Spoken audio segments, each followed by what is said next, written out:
The Horrible Gamers podcast may contain content not suitable for all ages. Listener discretion is advised.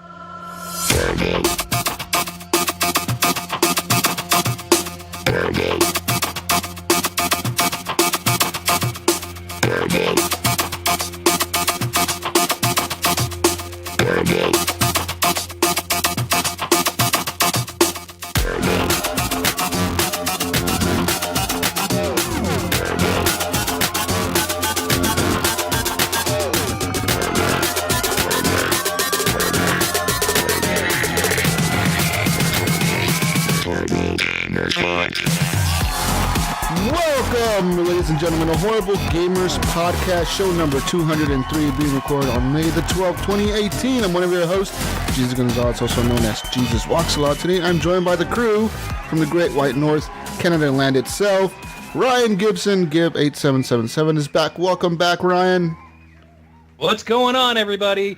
Episode 203 of the Horrible Gamers. Let's do this. That's right. And from the West Coast, the best coast, my friend Henley Merrill, Gunny Chief, is back. Welcome back, Henley. Welcome back.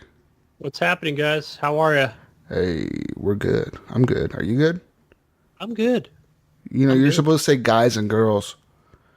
There's Guys female, and gals. Ladies and gentlemen. yeah, Can I say gals? female audience, you know, equal representation, Gunny. Anyways, you can follow us on Twitter at _HorribleGamers. Leave us a review on iTunes. Hit subscribe real quick. Thumbs up on Stitcher, Google Play reviews. Leave us reviews everywhere you can. You can also head over to our Facebook page. Leave a review there as well. And once you're there and you like the page, you can find a link that'll link you over to our group at facebook.com/groups/HorribleGamers. And it's a close group. You could join it. It's a bunch of people in there. Over 500 and something, almost 600 at this point, of awesome people hanging out in there, posting stuff, news, articles, clips, funny stuff, all the time. Friendships being made. There's cliques in there. You know, there's the Destiny clan group in there. There's the PUBG players. There's the Call of Duty players. There's the zombie players. There's the God of War players, there's the PS4 lovers, the Xbox lovers, the PC Master Racers. They're all in there. Everybody's in there in one big group. It's kind of crazy, but they're all in there, and it's awesome. So go join it. You can always email us at feedback@horriblegamers.com. You could always join our Discord server over at HGP Discord. Email us if you want the link. If you don't use Facebook or something, you can always email us messages on Facebook or on messages on Xbox Live or PlayStation Network or Steam. We'll send you the link for the Discord for our PC gamers. So head on over there. There's a few people in there that are strictly PC gamers, and that's where we talk to them at. And real quick, head on over to our Patreon, patreon.com/horriblegamers, like Jonathan Hall did, Alan Maybe, Joshua Wolf, Evan Tanaka, John Jerome, Adam Sunday, and Clint Thiel. Thank you guys for being Patreon supporters. We love you guys. We appreciate it. It keeps the show going. Improvements to the show are coming. So keep the money rolling in because we need it. We need it big time before we go broke and can't do this anymore. We need it. So Before we go broke? we're really close to being broke. Our intro song is done by Fowler and Twistix, and it's called The Breakout. It is a special HGP remix. You can go listen to the original song, Breakout, over on YouTube, iTunes, all the tunes. Find it, Fowler and Twistix. And our outro song is done by the band Broke for Free, and it's called Night Owl. If you like the outro song, just find them. Broke for Free, Night Owl. Guys, let's get into video games. Let's get into them. We're going to talk about them this week.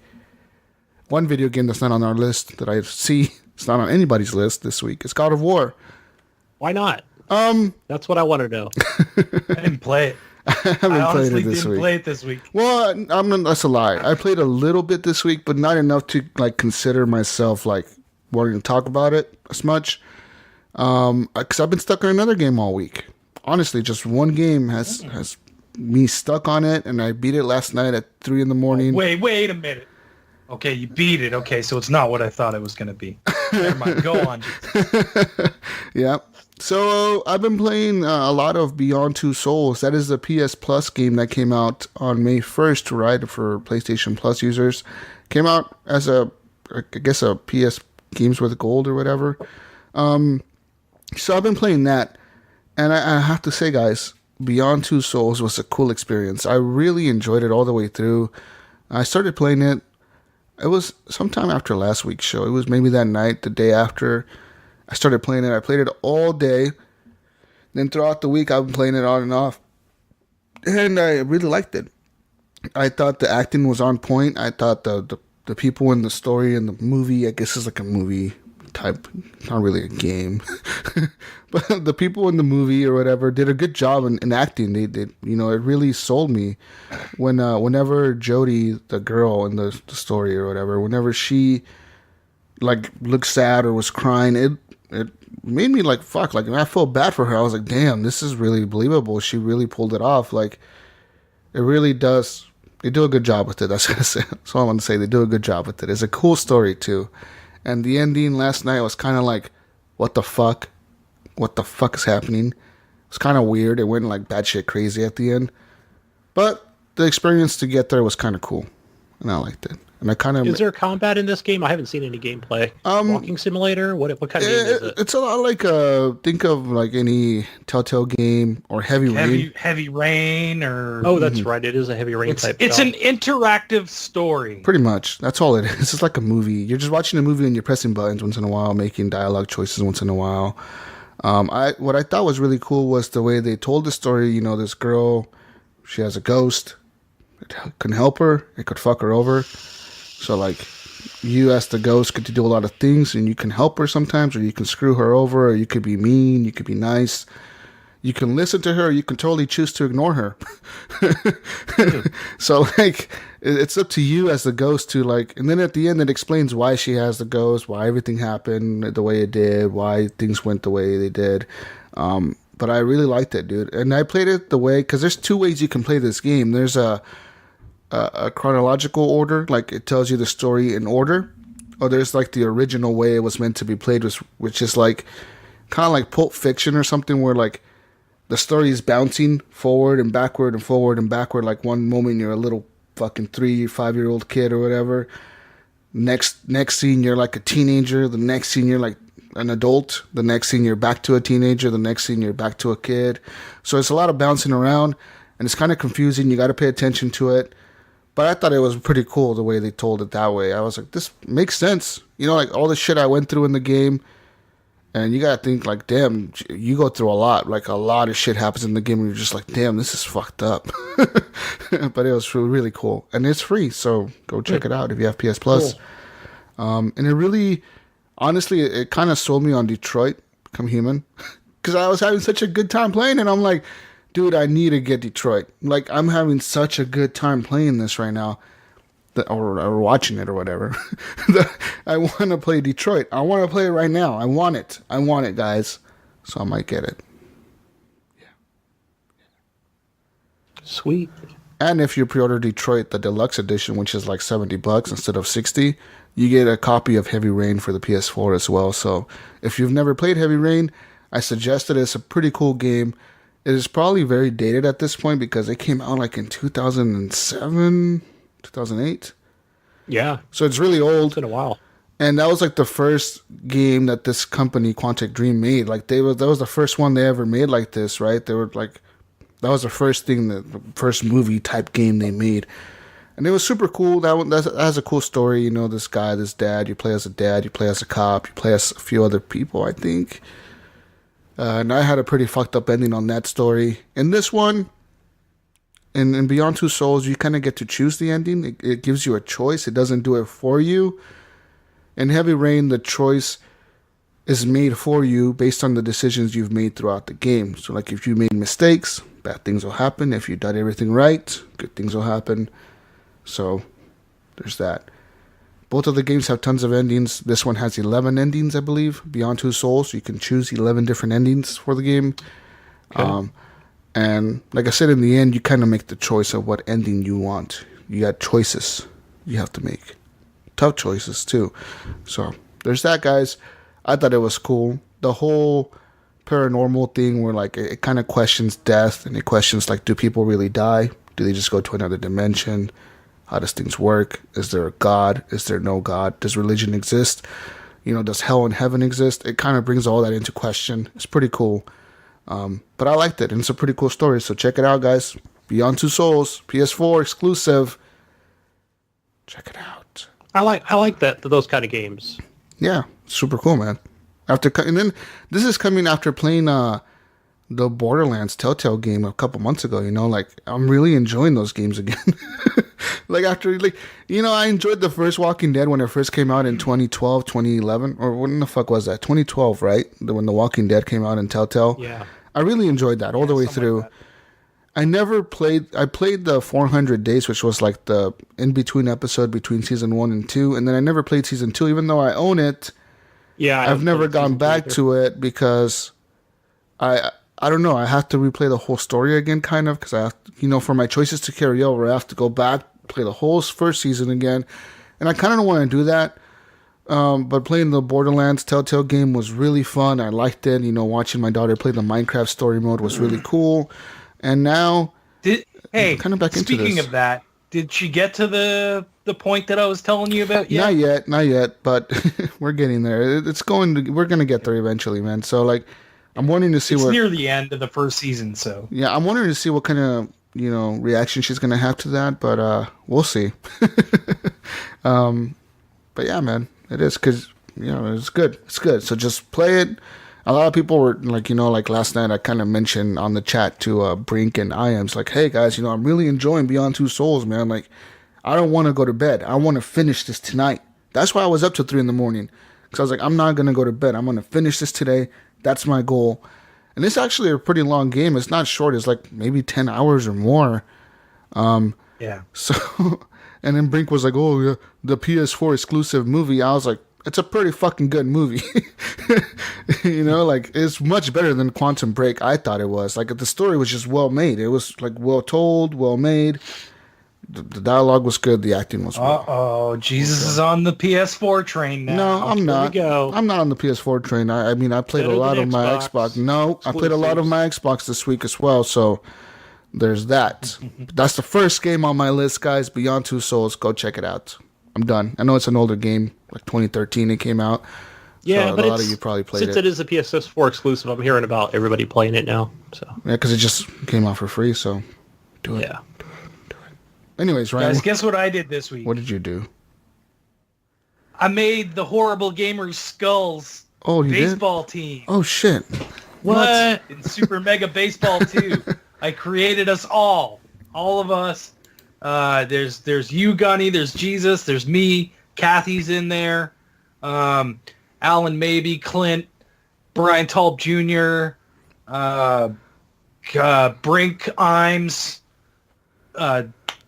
Captain Hook. They're all in there. We're all on the baseball team. So that's our pretty news cool. Machine, he's on there too. So is Alan just kind of standing there with the ball and like everybody's like, Alan, he's like just sitting there laughing. Is Alan fucking the team over? Alan's on the bench. Oh, good. Alan's on the Keep bench. him on the bench. He's an extra. Sorry, Alan. Oh, man. Yeah, I'm a shortstop. Jonathan is the second baseman. I think you're the first baseman, Jesus. Yeah. Gunny, I think you play outfield. Brian Tulp and Captain Hook are pitchers. Jeez, I can't remember. But here's the thing. I haven't played with the team yet. I've just been creating it all week this week. So I haven't played a game with the team yet because I had an elimination thing that I was doing with a different team before I started creating the team. So I've been trying to play that out before I start an actual league.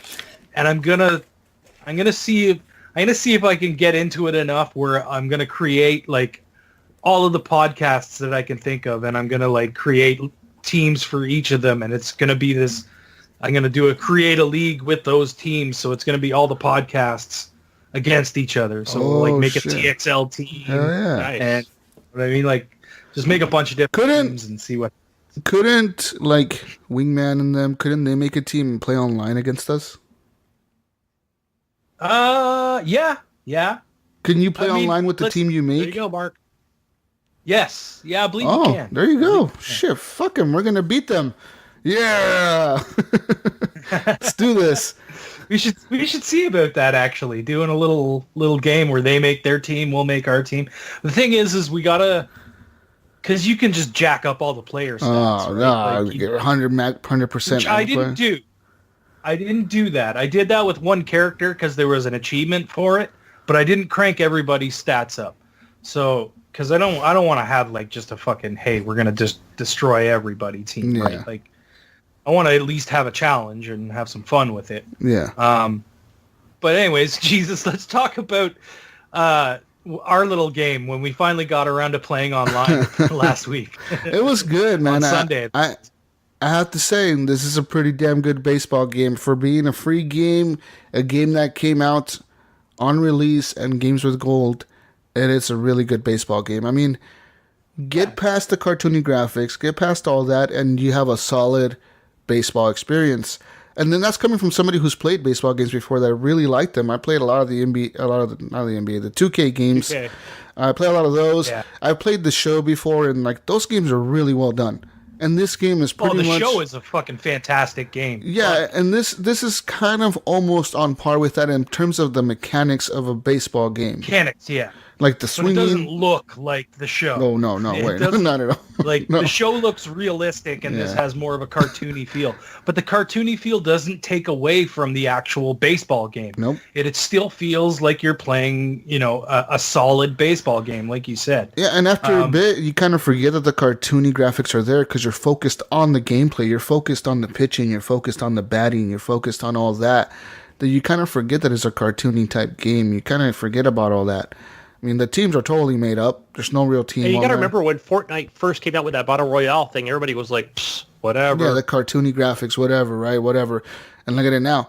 But I have to say it was a good move by Microsoft to secure this as a Games with Gold. They don't have a baseball game. Because they don't have a baseball game. Yeah, and it's a good baseball game. I'm thinking somebody at like these guys probably said, we should pitch this to Microsoft. And they did. And Microsoft was like, oh shit, they got a good baseball game here. We should make this a Games with Gold. Here, we'll pay you a bunch of money, get it in the hands of a bunch of people, so people realize this is a good game. Like I think that's what they did. Because these guys, looking at the game it's on itself, other platforms as well. Yeah, but looking at the game itself, you wouldn't think that it would be a good game. Like looking at the cover, the stupid name, Super Mega Baseball, really like. You look at that name and you're like, oh, this is gonna be a bad game. This is gonna be a bad game. You know what? One of my favorite baseball games was back in the day. What? Was fucking Baseball Stars on Neo Geo. Do you remember that game? Baseball Stars. It was almost exactly the same. Yeah, I think it was Superstar or something like that. Baseball Super.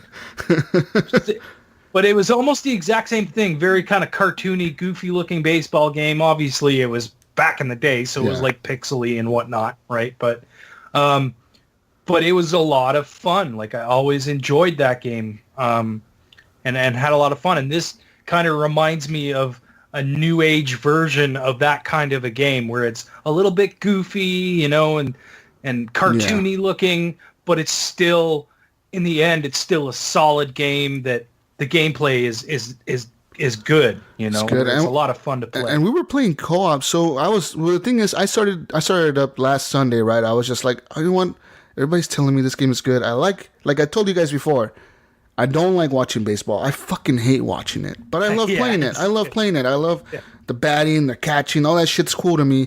So it's like, I want to play this. I want to see if it's really as good as people are saying it is. So I launched it and I was playing it, and all of a sudden it said, Ryan Gibson is online and he's connected to your game. I was like, what the fuck? And you're like, hey, dude. I was like, what the fuck? Why is he talking to me? What the fuck's in my game? And so I invited him to a party. And then all of a sudden, like, seamlessly, Ryan was playing with me. And he was like the fucking batter. And I was like watching him bat. And then it would switch off to me batting. And then I would bat. Yeah. And then, like, if we were out. We were out. Then it would switch. Take turns as you're batting. And then you take turns innings pitching. Yeah. So like I would pitch one inning, and then we'd go to batting, and we'd go. Jesus would bat, I would bat. Yeah. Jesus would bat, back and forth like that until we were out, and then the next inning, Jesus would pitch. Yeah. So it was like you're switching back and forth. So when I'm pitching, Jesus is playing outfield, and when Jesus is pitching, I'm playing outfield. Yeah. So. Yeah, the first game we lost, because at first I was kind of having trouble with the mechanics. I was like, what the fuck? These guys are striking me out left and right. And I was having a hard time, batting and a hard time just getting my head wrapped around them because I was like, this is so good, but I was so focused on just all that I was having a hard time playing the game. Yeah. Also, the reason we got lit up was because I forgot to substitute the pitcher, and he was pretty tired. He was tired as hell. And that inning, I got fucking lit up that inning. The last few innings, man, was like, oh fuck, this guy's he's getting tired as fuck. He was throwing super slow balls. These were just knocking him out of the park. They got like a home run with the bases loaded, and we got destroyed. But the second game, we came back and we were playing pretty damn good. We were on point. I think we won like. Wasn't it like 3 or 4-1 or something like that? We won like something like hands that. Down, pretty damn good. Something like But yeah, the game is good. The game is good, guys. Play it. Super Mega Baseball 2. If you've been wanting a baseball game on your Xbox, there's no reason not to try this. It's free. Check it out before it's not free anymore. Because I believe on other platforms it's $30. So wow, and it'll be that expensive. And it'll go to $30 once it leaves Games with Gold here in a bit. Like I think in a couple of days, right? A few days it'll leave Games with Gold. Yeah. I guess it's almost the middle of the month now. Yeah. So. Or no, it started at no. It started at the beginning of the month, so it'll run till the end. Okay, there you go. So you got a couple weeks, guys. So get on it. Play it. I liked it. The stupid names of the teams were really cool, like the bumblebees or some shit. The sharks, the big snakes with baseball bats. So it's really cool, man. And I would like to see how it would play out, like playing 2 players on a team against 2 players on a team online, because I think that would be really cool. I want to check that out too. Yeah. And like I said, there's a creator, there's a league creator, and a team creator, and a character creator. So you can go in and you can make a whole team. You can actually, like, I made a logo. Like I was hoping I could import a photo so I could use our logo as the logo, but there's no way to do that. That's cool. Why I made us the skulls. And it's this skull, and he's like this, and HGP's over his head, and then skulls is on the bottom. Nice. But yeah, play it, guys. I like it. And you get to create your uniform and everything. Like. Do you get to create your stadium? Well, that's no, there wasn't. You get to pick whatever stadium you want, but I think that's that would be a little more in depth. Yeah. There's a lot more to this game than I thought there would be. There is a lot to the game, dude. It is, and like I said, there's the creator, there's co-op and online play, there's single player stuff. Like there's everything you could want in a baseball game is there. One of the coolest things that we were doing as I was playing right before Ryan joined my game, I was batting, right? And this chick kept striking my players out, so I fucking swung the bat at one of her fastballs, and it straight hit a line drive at her fucking head. So like all you see is the line drive, boom, and it just hit her in the face, and she did like a backflip and fell on the floor. And it's like knocked her out. Yeah, and it's like you injured the other team's pitcher. Straight knocked her out, dude. She had like memory loss and shit. She couldn't play, so they substituted her. I was like, fuck yeah. Memory loss, yeah. Yeah, and then another one was when Ryan was pitching. I think even Josh Escherman says that in the chat. It's like he loves how you beam the pitcher in the face. Yeah. In the head. Yeah. So I was pitching, and Jesus goes to me, goes, "Hey, Ryan." He goes, hit him in the fucking head. Like, and I don't think he expected me to actually do it, but I did. And I didn't realize that it was their pitcher that was up batting. That's why I told you to do it. Fucking beat him right in the head. Yeah, so then they had to sub out their pitcher in the second game because they were like, it was like the player suffers from memory loss and has a concussion or something. So they had to substitute him because he didn't know how to pitch anymore. He was like all confused and shit. So, yeah, that was funny. Jesus are just fucking cracking up in the chat. It was fucking, it was awesome because I noticed the guy, he had an afro and their pitcher had an afro. So I was like, fuck that guy. I was like, hit him in the head, Ryan. And Ryan just did it. Like a fastball right to the face, dude. I was fucking dying. But you could do that type of stuff. Yeah, guys, so check this game out. It's really fun. We've had a good time with it. I think you'll have a good time with it too, man. It's well worth checking out. Yeah. What do you got, Gunny? What have you been? Sunday, I played... I didn't play any baseball, but I played Ghost Recon Wildlands with Alan Mabey, his friends, his brother, David Snyder. We played the 4v4. That was my first time playing the multiplayer. Mm-hmm. Is it good? It is good. I don't know how many maps there are. There's like probably, because I think Alan was always the host on them, or David was, and I'd say there's like 10 maps. And I'd say only one map was like, oh, okay, this one kind of sucks, but the other ones were pretty cool. So I think we started out where there's only a few modes. There's just team elimination. There's it's kind of like capture the flag, where if you do capture it, like you have to hold X and and then it'll reveal the other players on the map, because you always know where your teammates are, but you don't know where the other team is. Mm-hmm.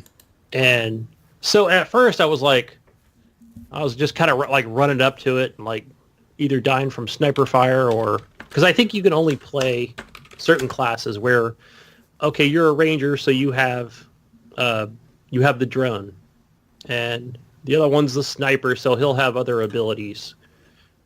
And like, you level up and stuff, and I guess you can get more perks, like maybe grenades, and I think you always have grenades, but just other things like where you can heal yourself or other teammates, shit like that. So at first I was just like, man, I'm dying too fast, Mm-hmm. And what's cool is like where, let's say the other teammate shoots you, you just go down, you don't die. So your other teammates can come over and revive you. But then, okay, where is the enemy? That's like Rainbow Six Siege, where people can pick you up again if you go down. Yes. Okay. Yeah, and I want to say it's just like there's another Tom Clancy game. It was like Spies versus Mercs, I think, was Splinter similar Cell. in that fashion. Splinter Cell. Where I think but you're inside buildings and shit like that. Yeah. Where this game you're like, it's all outside and in the woods and through high. Is it as good as a multiplayer as Ghost Recon Advanced Warfighter was? I think that was a lot more fast paced. It was right, cool and wasn't as that shit, one where dude. you were fighting a lot of AI enemies? That was that one. You could do a bunch of things. You can fight against other teams. You can play deathmatch, or you can play like a survive mode where like you have to defend, like do objectives, defend a checkpoint, defend things. Call for an extraction, etc. Right. I'd say this one's more. It's, I think it can be fast, but it could also be slow at the same time, because. A match can go, I don't even know if there's a timer, but you could probably go 30, 40 minutes just waiting for that next player to make a move towards that objective. Why would you want to wait? Why would you want to wait 30 minutes, though, for somebody to, if it's only 4 versus 4, right? Right. So why would I want to wait 30 minutes for one player to come at me? That's the thing, though, I think. I think who's going to get there first? Like, that's what I like about Rainbow Six Siege. People can play it that way, but there's a timer. There's a 5-minute timer. If you run out of time, you fail the objective, you fail the mission. You're done. So I think even Alan stated that there could be a stalemate. So maybe there is a timer. I just never actually paid attention. Timer 1 hour? 1 hour timer for the match. I wonder if there's got to be, because there were times where we were just like, so who wants to go up there? No, I don't want to. Let's just wait here. There's a lot of patience involved, because after a few matches, I think then we went into like private matches, and we played, it was like 4v4. And I invited another friend that was playing that game. He's like, dude, I've never actually played multiplayer before. I was like, shit. I was like, me neither. So he was on our team, and man, I was cleaning up. I was cleaning house. Nobody had any fucking patience. They were just like, fuck it, I'm going to go for it. See, and I was just like taking them out with my assault rifle. I would run out of patience, I think. I mean, a lot of games, I don't like to camp a lot in certain games. There's certain games that I would do it, but there's other games that I don't want to do that. Yeah, because Alan, I want to say it was me and Alan's brother and my friend and somebody else.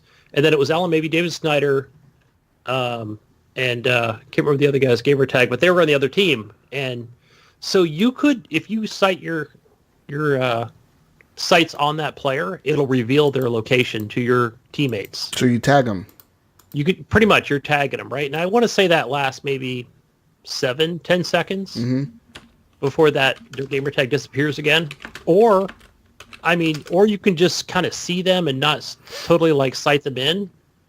And because they're going to know, like, hey, you've been spotted, right? And I think that's another strategy too, where it's like, okay, I don't want them to know that I have them in my sights. Like, you can kind of come close, but you can still see them on your screen. You're like, okay, I know where they're going, and just kind of sneak up behind them. So, yeah, it's a lot of like hide and seek and shit. So, because there's been matches where we didn't even go to the thing to actually activate it. Like, we didn't even need to, just took the other players out. So, yeah, and I just had a blast. I was just killing everybody. So, Okay. and David and Alan were like, "Fuck, Gunny, we're gonna find you," So, yeah, it was a lot of fun. Good stuff, guys. Awesome. Ghost Recon Wildlands. Yeah. Ghost Recon. Oh, man, there's so many times where I wanted to buy that game, but I never did. Just never did. Kind of, I don't know how I feel and about I hear that. people going back to finish the vanilla game itself. But it's not a bad game. I mean, the beta really turned me off from it because I was like, I'm not into this co-op fucking stupid AI stuff. And then I played it when it was like a free-to-play type week or something, and I really liked it. Like 25 hours of it or 20 hours of it. I got to play, or 5 hours of it or something, a trial. I played it and I really liked it. So I was like, should I buy this? And then I was like, no, there's too many games out right now. I don't need to buy this. So I never did. I think if there wasn't so many games coming out at that time, you could have just gone in there single player, taken out each base and each section of that country, and been done with it. Sounds alright, I guess. Yeah. I guess. I don't know. What else came out for that besides the 4v4? They had a couple DLC pieces. Then they had what was the other mode that they had? And I don't know if that was purchasable, but I didn't see it on there. Predator. I think it was Predator. Oh, Predator. I played that actually during the week that I had the trial. I actually played that mode with Wingman and Dirty Bite. And, That's right. Yeah. Somebody else. We actually beat it. And I had like the stock dude. I didn't like Wingman and all of them had like badass guns and like blue camo and green camo and paint on their faces and shit. They all look like badasses. And there's my guy looking like a fucking hobo. I'm here to fight too, guys. We actually beat the Predator. That was pretty cool. I was like, oh, I guess cool. I don't get nothing for this, but I'll take it. But yeah. Anyways, let's move on now, guys. Played another game this week. I played Overcooked. Overcooked is a game that came out on Games Pass. It's on Games Pass. So I was like, I've been meaning to download this because I want to play it with Kathy. I want to see if we can actually play it. Did you play by yourself, Jesus? Hell no. I played with my brother. So I was like, brother, come here. You need to come play this with me. So he was like, oh, yes, playing zombies. I'm like, fuck your zombies. You're going to play some Overcooked with me. He was like, what is this stupid game? I was like, just press A. I was like, I don't know shit about this. Just, I know that it's good.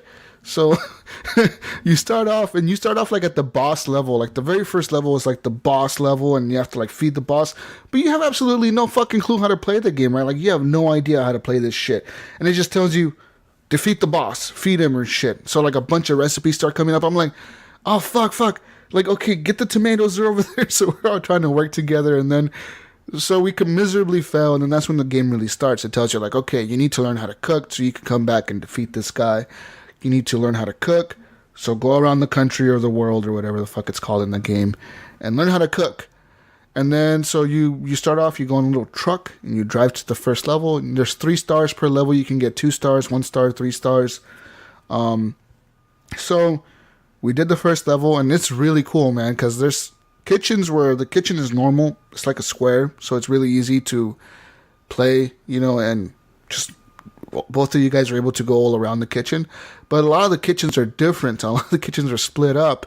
There'll be a divider in the middle where like on one side, only my brother had access to the one side, and that's where all the ingredients were, and that's where the stove was. And I had access to the other side, which was where the delivery was and where I had to wash the dishes and where I have to cut up the vegetables. So like he would hand it off to me, I would hand it off to him. Yeah, there's a lot of coordination. You got to keep an eye on the screen for the recipes that are coming up tomato soup, onion soup, mushroom soup, fucking hamburger. You need lettuce, tomato. This one needs cheese. This one needs this, etc. So there's a lot of chaos, dude, in the game. There's just chaos.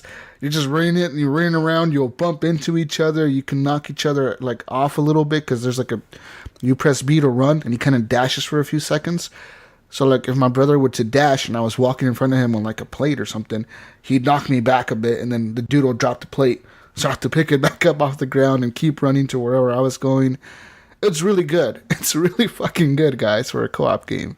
It's hard, but it's good. Yeah, I want to play this with the wife and kid. Do it, dude. It's a super simple game. A lot of the graphics are very cartoony, very simple. There's like a few buttons, literally.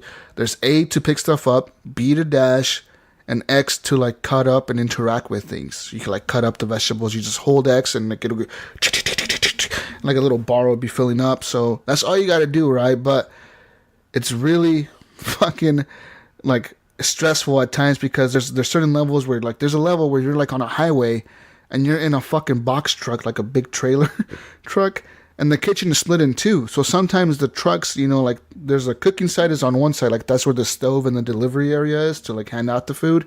But on the other side is where you have to cut up the vegetables, and that's where the ingredients are. So like sometimes the truck will they'll split apart. So you cannot jump in between the gap. You have to wait for them to come back together. So there's a lot of coordination. So during that time, I have to be yelling at my brother, like, all right, dude, I'm going to need tomatoes. I'm going to need lettuce. I'm going to need meat. As soon as the trucks come back together, you need to have that ready. So he's over there cutting all that up, getting it all ready. And then, as soon as they came back together, he has to run across and deliver everything. And I have to run back and forth and start putting everything to cook. And then you can start noticing the trucks are about to split up again. So like it's like, okay, you stay on that side. I'll come to this side, And there was a lot of fuck-ups during that one. Because like he would try to come back to this side, then he would fall on the road. There's a 5-second respawn, so it's like everything was screwed up for 5 seconds. It's really stressful. So were you like dude from Food Network? Yeah, your brother. Were you just like Gordon Ramsay just going Get off? the fuck out of my kitchen! Yeah, I totally was. I was going off on him. I was like, "You Where's motherfucker!" The last sauce? I would always tell him like, "Where the fuck is my tomatoes? Oh my, I need tomatoes." He's like, "Oh shit, tomatoes!" So there was a lot of that going on. I mean, it was really cool. And there's a lot of them. There was like one level where there was conveyor belts, and you were literally on two. You call him a donkey. Donkey. There was two different sides of the kitchen, and there's a conveyor belt that goes around the kitchen. So on one side, I'm on one side, and that's where I have to cook the meat, and that's where I have the ingredients. But he needs to prepare the meat to send it back to my side so I can cook it, and I have to make sure I send him the lettuce and tomatoes so he can chop it up so he can put it all together. So I told him, you put everything together, you hand me the dirty dishes, you hand me the meat to cook, I'll cook the meat, and I'll send you back the ingredients, you put them together. So that one was really hard. It was hard to get 3 stars on a lot of the levels. Like the first level was pretty easy, second level was kind of okay. Third level is fucking hard. It's hard. It's like, oh fuck, dude, you get so stressed out. Just ramps it up. Yeah, it just goes crazy. It's like you have 5 minutes to deliver all these recipes. Go, go, go, go, go, go. And he's just like, okay, I guess we're doing this. And you just running around the kitchen like crazy. You have to wash the dishes sometimes. And some levels, the dishes come back clean already. So you don't have to worry about that. Those are really cool. But then you have like an extra ingredient you have to cook or something. They always like, it's never like just easy. They always like, they'll take away something, but they'll make you do something extra. Now, when you, for example, can you cut vegetables? Like, is it one of those things where you press X to start cutting vegetables? Could you then run over and you have to stay there? Dishes? Like, no, you have to stay there. At a time? Yeah, you have to stay there till the bar fills up all the way. Like, you can start the vegetables halfway and like run and do something else, and then the other player can run up to the vegetables and keep cutting them and then finish them. But there's a lot of like you have to finish the thing that you're doing. Like the dishes are the same way. You hold X to wash the dishes, but you have to finish washing the dish, or else like the bar will just stop if you walk away. You have to keep holding X, And then there's also like a versus mode, and we played like 1 or 2 matches of that versus mode, and then that one was kind of weird because we're both on competing kitchens or whatever, but we both have 2 players. So what you do there is you press LB to toggle between the players on your side, and you can put like one player to cut the vegetables and then press LB to switch to the other character and do something else with that character. So that was really interesting how to do that. Hectic. Yeah, so my brother Sounds hectic as fuck. my brother couldn't get the hang of it, and I killed him in the multiplayer because I was like just destroying him because I real quick I figured out how to switch characters. So I was like, why is there 2 players on each side? And real quick I started pressing buttons, and I figured LB was the one to switch characters. So I was destroying him in the kitchen, and he was like, "This is bullshit. This is stupid." I'm like, yeah. I'm like, you gotta get good, bro. Get good. Get good. It was fun, man. It's fun. Overcooked Learn is how to a real cook. fun game.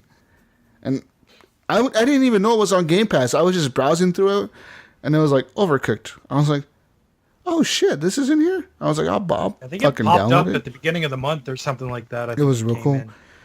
Real cool, man. Awesome game. Play, guys. Overcooked on your Game Pass. I know a lot of the listeners have Game Pass. They have to have Game Pass, right? A lot of them. Maybe. Yeah. Sure they do. Sure. But that's one of my I would other do games, it. guys. I have a couple more on my list, but that's it. Ryan. All right, the next game that I played this week was which one should I talk about first? Second one. No, I'm saving that one for last. Okay. So Okay. I played Zombie Pinball, Zombie Pinball. which, yeah, it's just this little game. It's a pinball game, but it's not like don't go in expecting fucking Zen Studios quality. It's not like that. It's more like one of those old school kind of Windows pinball games. You remember those back in the day? Yeah.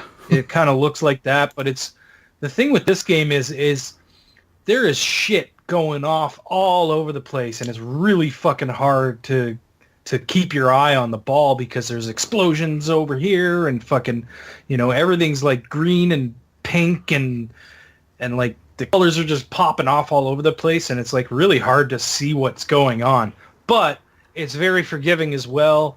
You get multi-balls really quick, and there's points where you're playing, there's like 50 balls on the table fucking bouncing around all over the place, and you're just trying to keep them in. Like, it goes nuts. Now, I've only played it for, I've only played like 2 or 3 games of it, so I haven't really gotten the hang. I don't know if it kind of switches over, like if there's new tables or new levels or anything like that, or maybe you unlock, like, once you complete a table, you unlock something else. I haven't really looked into it, so I don't know much about it. But I mean, for $5, I've heard this is free on like PC and stuff. It's not really, but for $5, if you want a pinball, I'm a pinball fan. If something comes out that's pinball, I'm probably gonna buy it just because, right? So yeah, it's fun, but it's not great. It's not up to the quality, Zen kind of set a bar, and I don't think anyone can really touch that bar that they've set. So Yeah, there's no way. they do an amazing job, right? And just in some other pinball news, to anybody else out there that that is into pinball games, if you have Pinball Arcade, make sure you have all the Bally Williams tables before the end of the month, because they're all going away.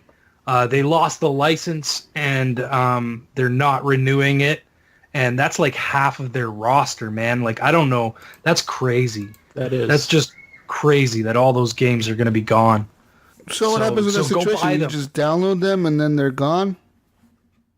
If you own them before they get taken off, they can't take them away from you. You can still play them, but they won't be able to sell them. So you're saying anymore. to install them on an external hard drive then? Don't install them on... No. They won't. If you own them, they can't take them away from you. Like, you can play them whenever you want. If they take them off But the as store, of- if they take them out of the store and you delete them, can you re-download them? No. Yes.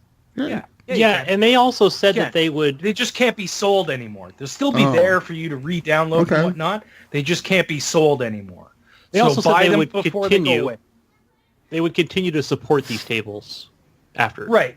End of the month. Because people own them still, right? They just can't sell them anymore. They can't make any more money off of them, which is unfortunate. I mean, I don't know what Farside's doing. They've been slacking a lot. The PC version of Pinball Arcade is pretty solid, but if you own any of the console versions, they like the tables don't come out, and like there's just a lot of issues with it. I have it all on Steam, so I had no problems, and I usually buy the seasons when they come out, and then I get all the tables in that season. So I have all 7 seasons so far on Steam. But like I said, if you like pinball, if you're listening and you like pinball, go get those tables before they're gone. I'm pretty sure it said the end of the month is when that'll happen. I think do we have a news article about that? About what? I didn't see it. No? Okay, good. So I talked about it now, so that's good enough. I thought there might have been a news article about them not having the tables anymore, but no. Okay. And going back to that zombie pinball, I believe they said there were 7 tables. I just wonder how many of you did you is play? There? That's from the description. From what I read. I only played 1. Okay. I don't know if you have to do something to unlock the other tables, or I didn't really mess with it. If you paid full price, then yeah, they should I all did. be I paid the $5 for it. So I don't know how they unlock it. Just starts you on that one table. So, but it's cool, but it's not gonna blow your mind. So that's zombie pinball, guys. What else you been playing, Gunny? Monday. I played a bunch of Rise of the Tomb Raider. I know you bought this on Steam at release, and I played just like the opening of it. But Monday, I probably played about, probably 4 or 5 hours of it. And I don't know. I was like, man, I've been feeling that itch to play Tomb Raider. So yeah, I made it. Huh? I don't own Tomb Raider on Steam. I think Imes does. Oh, okay. So yeah, thank you, Sean, for purchasing that during launch. That was cool. But yeah, so because played 4 or 5 hours, and damn, it is a damn good game. And Were you telling me you never played this before? No, I never played it at launch. I think I was Resident what? Something else. What? Yeah. Dude, Tomb Raider, that game is so good. It is. Even last night, I went to the Xbox store and I watched the trailer for the new Tomb Raider. Man, that trailer is fucking cool. I was like, holy shit, I want this right now. Fuck. Yes. It looked awesome. I'm fucking hyped, dude. I want to play Tomb Raider again just to be eased into that. I played that twice. Yeah, I played that one.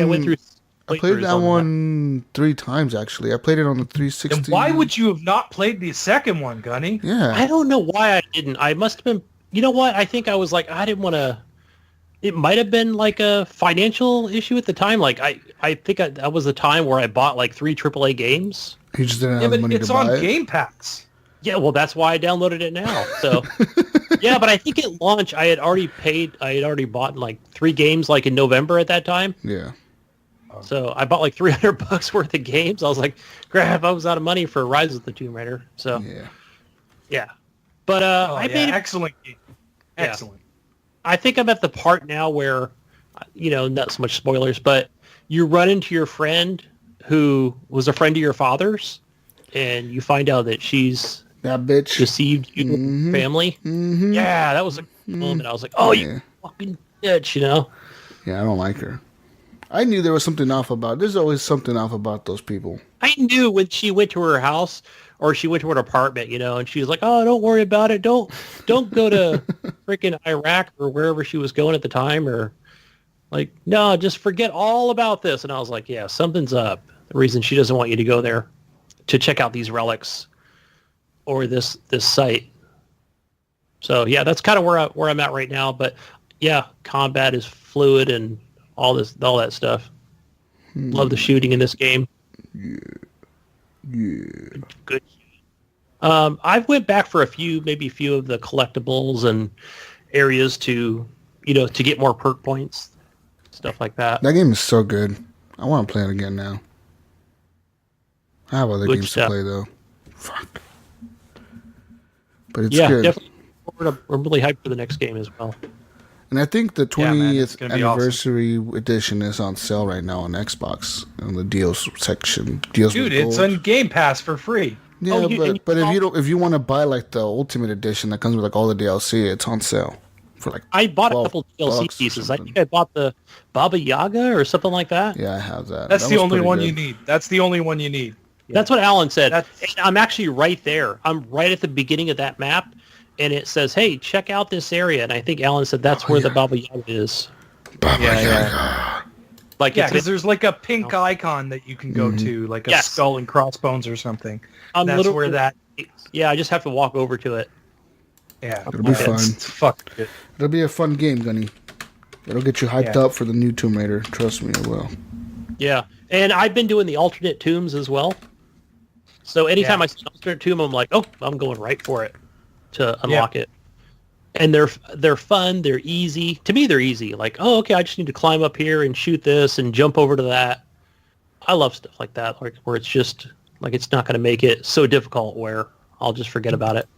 Well, I think they're changing that in the new game. I think they're making them a little more complex, so it's going to take a little more thinking. But yeah, the tombs were always pretty simple to figure out. But let's keep it fun. I don't want this to be like where I have to drop it to baby mode to complete it. Right? I need that extra step, that extra ladder.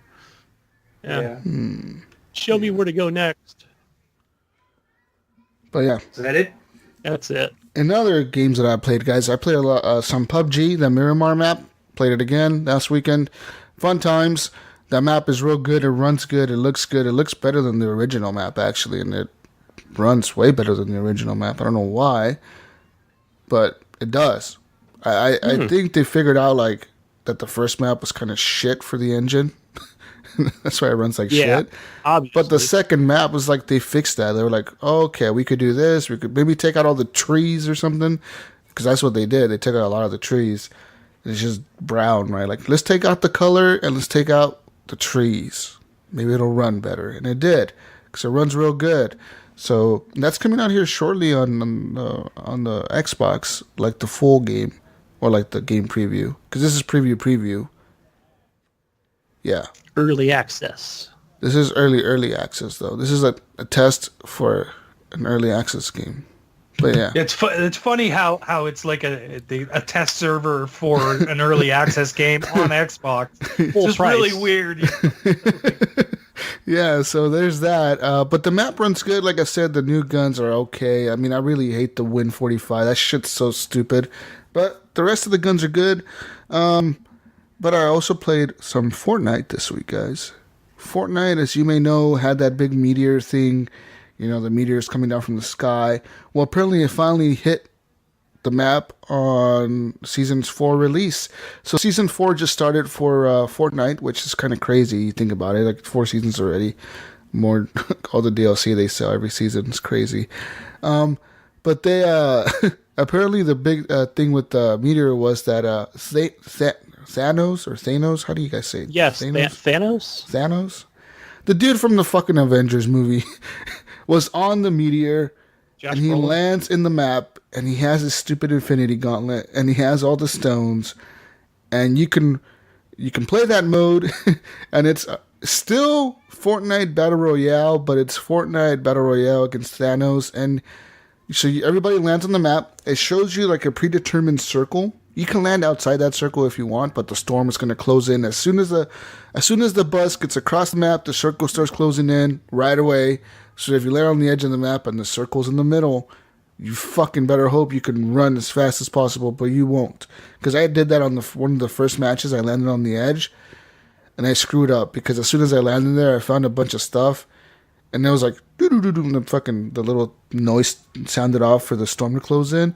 And I started running, and I opened up the map to see where the storm was, and it was like right on me. I was like, "Oh fuck!" So then it was a running simulator at that time. At that point. Well, at that point, I was dead. It was like I was behind the storm. I was no way I was gonna make it across the map behind the storm, dude.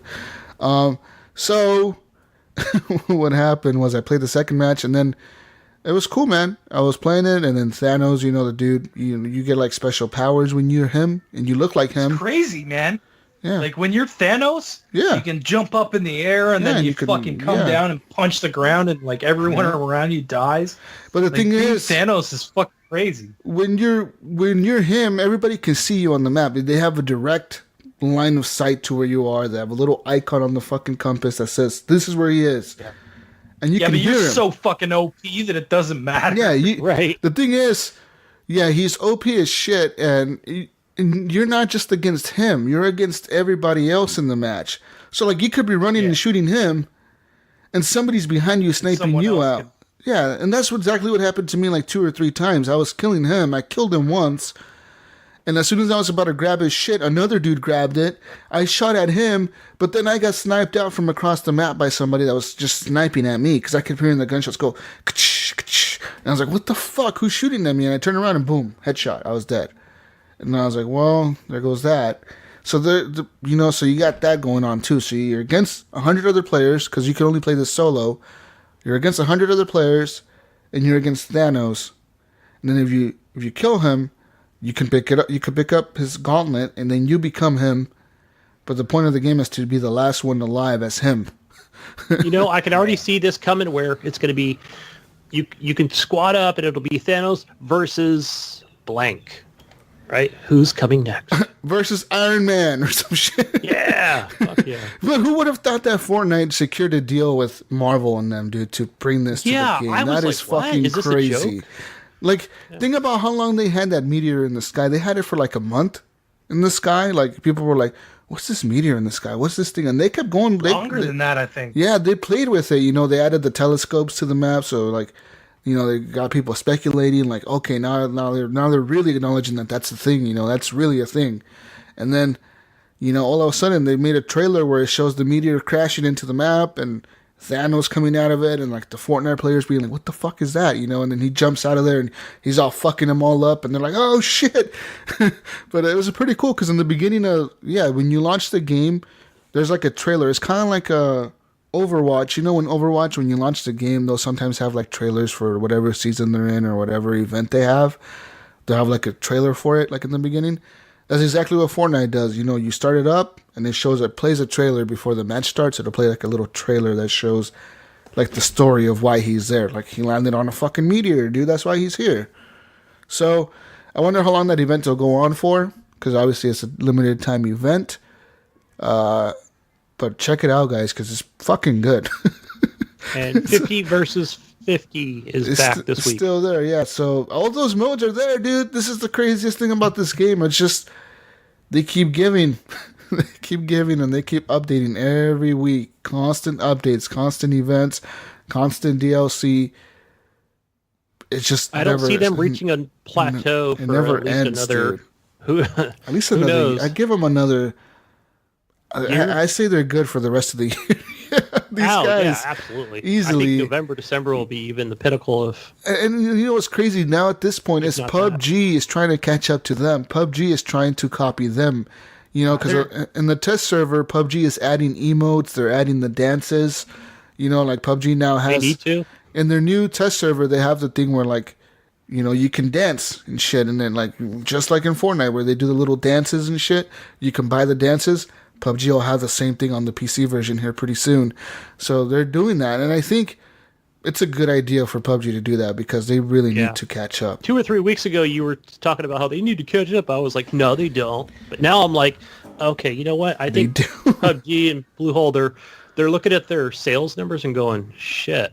They're just looking not just at the sales number, but at the player base. Look at Fortnite is doing it right. They're selling you cosmetics. They're not selling you a loot crate. No. They're selling you a fucking outfit. Like, dude, you want to look like a pink bunny? Give us $10. Okay, thank you. Here's your pink bunny outfit. Wear that shit anytime you want to. You want to look like John Wick? Give us $5. Like, they don't give a shit. There's so many players in there. John Wick was free, I thought. Well, I don't know. Maybe. I don't fucking know what's free. I think that was one of the free ones because I know the kid when we went to visit Kathy's sister and the kids were all playing as John Wick, and I don't think they bought him. Yeah, that's what they told their dad. There you go, Kitty. It's free, Dad. Yeah, they spent $10 on that motherfucker. But I don't know. I could be wrong, but I mean, like, even in the trailer, they showed all the different outfits. Like, they showed some people wearing the spaceman outfit. Some people were wearing, like, the Black Panther fucking outfit. Some people were wearing the John Wick outfit. Some people were wearing some fucking other kind of ninja outfit. It was like everybody's wearing different things, and that's just exactly how the game really is. Because you get in there, dude, it's really rare you run into a player that looks like the default character. Yeah, they're there, but a lot of players have the outfits. They have the little umbrellas. They have the spaceship rockets as the gliders. It's fucking cool, man. I like the Tin Man. It's just my favorite. Yeah, they have all Not that I kinds, have dude. it, but- And the thing is, I was playing this game this week, and I was having fun with it. I was like, "This is pretty cool, man!" When you get the hang of the building, it's like, "Oh shit, this just works." You just keep building, and like I got one of those instant forts, like the little bomb that blows up and it builds a fort for you. I got one of those, like, playing against Thanos, so I put that motherfucker down. Next thing you know, I was in a fucking tower fort thing. I was like, what the fuck? This is awesome. So, like, it's all there, man. The game has it all. It's crazy. It's crazy. Nuts. Fortnite and PUBG. I love that, how you could throw that instant fort at your friend. Boom. Like, now he's at the top. That's cool. Yeah, it works. So, guys, I don't know, man. I like PUBG, and PUBG needs to really step up their game, because Fortnite kills it every week. Everybody's playing Fortnite on my friends list. It's kind of crazy. I've got 7 friends playing it right now. The only people I ever see playing PUBG is like King Jiggly and his friends, like Manzito and those guys. I see them playing. Once in a while, I'll see David Snyder playing, but for the most part, it's mostly Fortnite. So You know what I got 4 friends playing? Destiny 2. yeah, I see. That's like one of my friends on my list is playing Destiny 2 and Well, because they just came out with a new the thing. didn't they? DLC, right? Yeah. I just had to bring it up, guys. We had to mention Destiny 2 on here. Destiny 2 needs to be mentioned every show. But yeah, the new DLC for that just came out this week as well. So there are a lot of things going on in the Xbox community and the gaming world in general. But that's it for me, guys, in the games. Ryan? Cool. Okay, so I'll just do a couple here. I've been playing more Sea of Thieves, of course. I'm still playing. I jumped on this morning, played a little bit. I was just cruising around by myself, doing some merchant How do you do that? missions. How do you play by yourself? But- I would fucking hate that, dude. I was just doing merchant missions, and I didn't see anybody. Really? Like, I didn't see anybody. So I was weird. just I wonder overseas. what the player base is on that now at this point. There's still lots of people Well, playing there's lots of people playing, but I wonder what's it like compared to the first week or two. It was just the server that I was in. I didn't come across anybody. I was only in there for like an hour and a half or something like that. So like it wasn't very long, and I didn't come across anybody. So it was good. I got a couple of my merchant missions done, and I got out of there. So that's some more Sea of Thieves. I'm still having fun with that game. It's good. Yeah. But the last game I played is called Death Road to Canada. Death Road to Home. Death Road to Home. Yeah. So this is kind of fun. It's like Oregon Trail, kind of. Mm-hmm. There's some text-based stuff, but there's also like, okay, so what happens is you start in Florida, and you have to. There's a zombie apocalypse going on. There's zombies everywhere. Holy shit! What are we gonna do? I know. Let's go to Canada because Canada doesn't have any zombies. We all heard there's no zombies in Canada. So we're going to Canada. So you get in the car. You can and here's the cool thing. You can create characters. So you can have like, I made myself and Kathy. So it's always me and Kathy are trying to get to Canada from Florida. So I created my own character. I created her character, and she's my buddy. And we always try and travel to Canada. But here's the thing. It's not easy. It gets really fucking hard. But like I was saying, it's kind of like Oregon Trail, where it's like you're traveling in the car, and it'll say, okay, so you've been traveling for a little while, you've used 10 gas. So you have all these resources. You have food, you have gas, you have bullets. I'm trying to think. There's another one too. I can't remember though. No, I said food. Food, gas, bullets, and something else. Oh, medical supplies. Oh, That's what it is. obviously. Come on, guys. Fuck. It's a zombie apocalypse. You'll need So them. as you're driving, you're going to use up that stuff. Yeah. So you But need to then you like make get a to- choice to stop.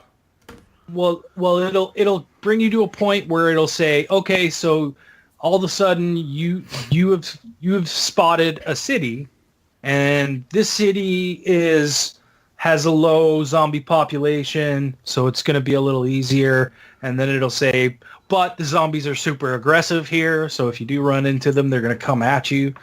And so then you get out of the car, and it's a top-down kind of game where you're wandering around this little town, going into all the buildings and trying to collect resources and kill zombies and get new weapons and stuff like that. And then you go back to your car and you get the fuck out of there. So it was really a lot of fun. It was a lot more fun than I expected. Like I was saying, like Oregon Trail was always just like a text-based thing where it was like, yeah, you go here, you go there. You might get out and do something, but you don't actually get out in the game. You know what I mean? It's like, it's more of like you just make choices and then shit happens. And this game is kind of like that because it'll give you a choice where it'll be like, hey, you can go to a drugstore, or you could go to an arcade, or you could go to a hospital, right? So you might say, okay, well, let's go to the hospital. Well, the hospital is a well-populated place. There's going to be lots of zombies there, but you'll probably find a lot of medical supplies too, right? So if you're low on medical supplies, you might choose the hospital. Whereas another time it might say, hey, there's a quiet house on the side of the road. There's a drugstore, and there's an arcade. Where do you want to go? And you pick the house because you want somewhere quiet to go because you're all tired and you want to sleep, right? So, and then there's other things where you find other characters along your way to join your party, so then you have more people with you, and that becomes pretty cool. There's also points where there was this one game where I was playing by myself. I didn't bring Kathy as my buddy, so I ran into this guy called Lunk, and I was like, oh, who is this guy? His name's Lunk. And then I go into his, he was like, would you like him to join your party? I was like, yeah, join the party. So he hops in, and then I look at his stuff, and he's got a master sword, and he's got a boomerang. And I'm like, oh, it's Link. Because he had a tunic on and everything. Like it was like this copy of Link, and they called him Lunk. And he was like the best fucking companion. I was like, fuck, this guy's awesome. He throws this fucking boomerang, and he's got a big sword and shit. And I was like, this is wicked. But I got to a point where it was like, someone in your party thinks that the other person isn't holding their weight. And he wants to leave the party and go on by himself. And I was like, oh, fuck. So I had to choose between myself and Lunk. And I'm like, God damn it. I'm like, I can't lose Lunk. So I picked Lunk. And I left myself behind. And dude, I made it really far. I made it it counts down. There's like this little maple leaf in the corner, and it starts at 15. And every time you pass one of the things, I think you have to go through 15 things before you get to the border. And I made it to like 9 or 8 with him.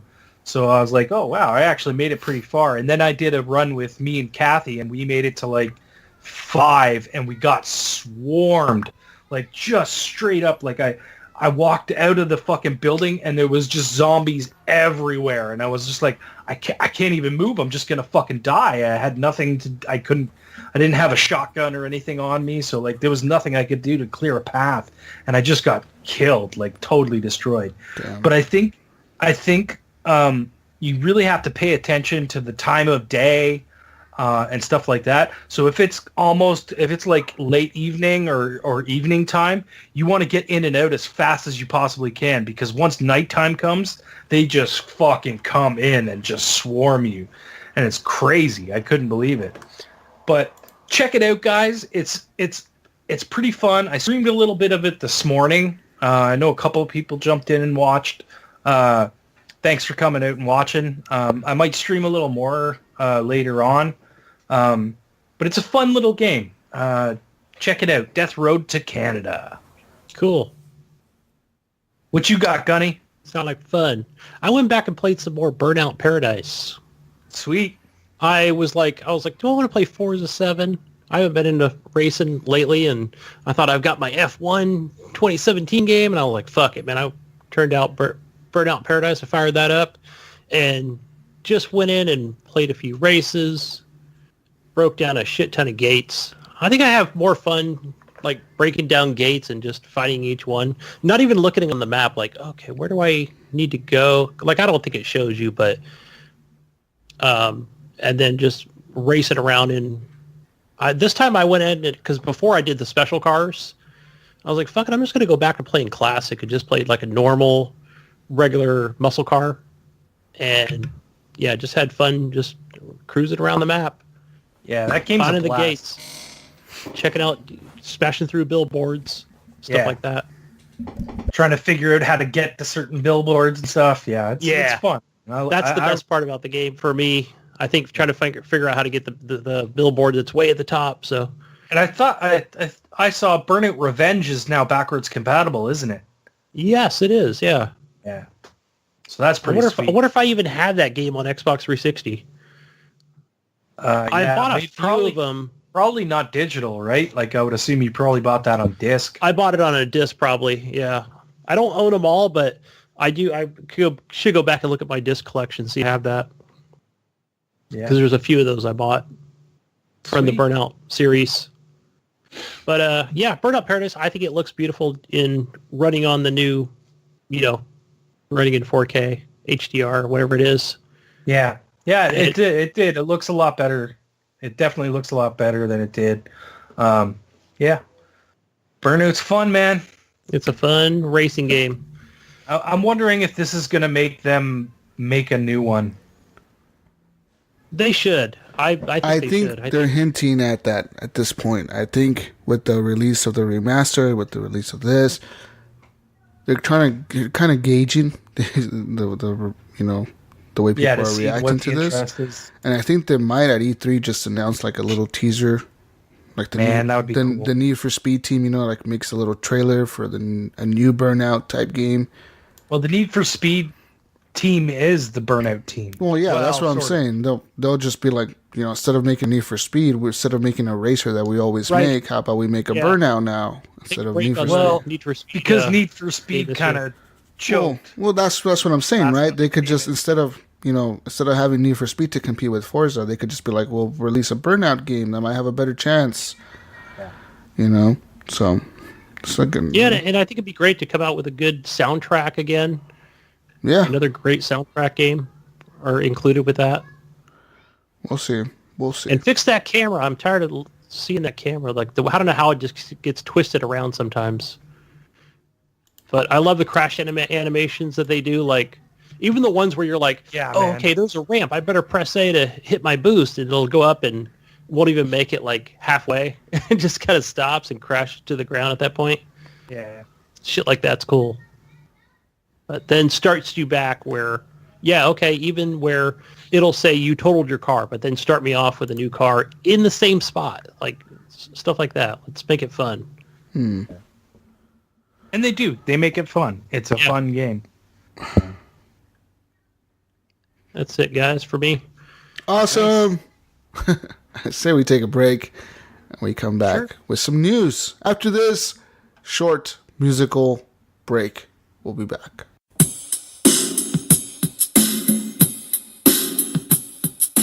Listen up, guys, this is HGP, coming in hot, number 203. First rap left you wanting some more. Murder this beat like God of War. Squad never hungry, playing PUBG. Everybody spectating like E3. Don't talk to me about Fortnite. They call them skills, I call them dog shite. Wanna see skills? Get with Jonathan Hall. That's my dude, always playing Titanfall. Community server is on Discord, always on point like a samurai sword. Ryan says that he's having a baby. No need to act childish like Alan maybe. The Patreon link might have rustled some leaves. They're stealing the booty like in Sea of Thieves. Now that was a joke, they're honest guys. Don't call it a cult like in Far Cry. I had the mic, now it's time to drop it. Served by your friendly gamer shirt pockets. And we're back from that break. Hopefully you enjoyed that song by our friend Evan Tanaka. Thank you, Evan. Big E, what's up? Thank you for that. Yeah. Let's get into the news, guys. Let's get into some damn news here. We got lots of news this week. Big news, small news, all kinds of news. So, to start off real quick with with some sports news. Speaking of baseball earlier, Red Sox pitcher David Price insists that Fortnite did not play a role in causing carpal tunnel in his hands. Apparently, he was diagnosed with carpal tunnel a couple weeks ago or last week or something like that. After he's been missing a few games because of pain and swelling in his hand. He can't pitch. He's like, oh, fuck my hand. It hurts. It's going numb. I can't pitch, coach. So they like substituted him. They're like, what's wrong with your fucking hand? He went to the doctor. They said, you got carpal tunnel, bro. You play games? He's like, yeah, I play games all the time. Carpal tunnel. Gaming gives you carpal tunnel. You stop that. But he insists that it's not that. He says, no way did Fortnite cause this. You know? He said, quote, this is just something that happened over time. This didn't stem from one thing. Yeah, I mean, here's the thing, right? Fortnite didn't cause it, but Fortnite didn't help it either. You know what I mean? Yeah. Like, let's just be honest. It's not helping, especially if he's playing on PC with a mouse and keyboard. That's gonna fucking hurt after a while. Yeah, he Well, says. I think even gripping a controller, it could, but He says, I'm born in Yeah. 1985, so that's the video games generation. Being a Red Sox is the least amount of video games I've ever played, being in Major League Baseball. He said, quote, I saw the Brewers were playing Fortnite on their Jumbotron. This is very common. I know a lot of teams, a lot of guys are really into it. I've always played video games. I've always played it with teammates during the off season, at the field, at the hotel. That's my kind of generation. That's what we do. If I need to shut down video games and pick up a new hobby, then so be it. But I do not think that's the cause. So, maybe, Right, but like I said, it might not be the cause, but it's definitely not helping. yeah. So, I mean, I guess it is what it is. I mean, I guess people just want to blame Fortnite because it's the popular thing right now, but it could have literally been anything, right? It could have been Well, fucking playing baseball isn't helping either. pitching all the time. Yeah, yeah, it's that constant repetition that'll Any cause that. any repetitive pattern with your fucking wrists is gonna fucking cause it. We're not going to name all of them. I have issues with my wrist from work, from fucking holding grinders and sanders all day long, you know what I mean? And my wrist my hand swells up and my wrist gets sore and my elbow really starts to hurt, and it's probably carpal tunnel syndrome. And that's part of the reason why I don't play real pinball as much anymore, is because when I'm playing like you call it the grinder? Grinder, bro. That's what it is. That's what you call it? Okay. I didn't know you had a name for it. Okay. Go ahead. a grinder. A grinder. Oh. There's wheel grinders. Yeah. A hand grinder. Sanders. Yeah, there's hand grinders. There's Okay. grinders. There's What are you grinder. trying to get at, app. Gunny? No, nothing. What are you trying to say, huh? You think What I are was talking? Yeah, you think what I are was you- talking about masturbating or something? Oh, gosh, no, silly. He's thinking about the app. That's what he's thinking about. Yeah, I remember when I was lifting weights, it was happening, but then when my daytime job was holding that hand truck all day, and that left hand, it was just causing my hand to go to sleep all the time. Switch to your right hand, bro. Switch it up. That's what I did. Another news. It felt like something different. But Gamers can no longer pre-order some hotly anticipated PlayStation 4 exclusive games on Amazon. Ever since God of War came out, a week before God of War came out, God of War it stopped being pre-ordered. Like, Amazon just pulled it. It was like, you cannot pre-order this anymore. Even though Amazon fulfilled the orders for the game that were already made before they pulled it, apparently during the time they pulled that game, they also pulled out Detroit Become Human, Spider-Man as well has been removed from the pre-orders. So when you go to the Amazon and you click on like Spider-Man or Detroit Become Human, it'll say currently unavailable. Because I did that recently, right? Because of Detroit. I was like, maybe I could get it on Prime for like $10 off or whatever. No, it's not there. You cannot pre-order it on there anymore. Apparently, customers started noticing the change in April, before the God of War release. And there's no word on why this is happening. Like, people have reached out to Amazon, to PlayStation, and there's like no reason. It's not due to supply demand, because Walmart, Best Buy, and GameStop still sell pre-orders for the games. It's just Amazon stopped, and nobody knows why.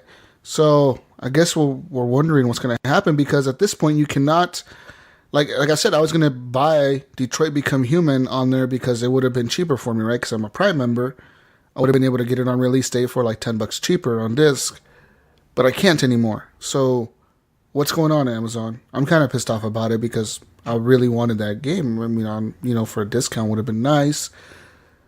But now I guess I'll just buy it somewhere else, GameStop maybe, or digital. I don't know. Yeah, not even anybody in Amazon customer service seems to know what's going on. Yeah, strange. Nobody knows why this is happening. I wonder what's going on. I wonder if like Amazon is realizing like, fuck, we're losing a lot of money on these games, because they're PlayStation games. A lot of users out there that buy these. Maybe we shouldn't sell these in a sale, like 20% off. I don't know, because the 20% off only applies to pre-ordered games. It doesn't apply like 2 weeks after release anymore.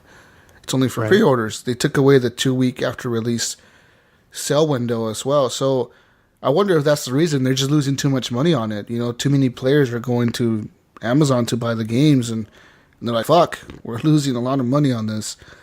Or if I wonder if it's something else, like maybe a contract with Sony or a contract with somebody else that's like, don't put those guys' games on your store anymore. Microsoft will pay you a check if you just pull those. I wonder what's going on. I don't know. I guess it's just, those are just my rumors and speculations. I don't know. I guess we'll have to wait and see what they do. Maybe at E3, Sony has like a special thing they're going to announce with Amazon or something. I don't know. What could it be, guys? Do you think?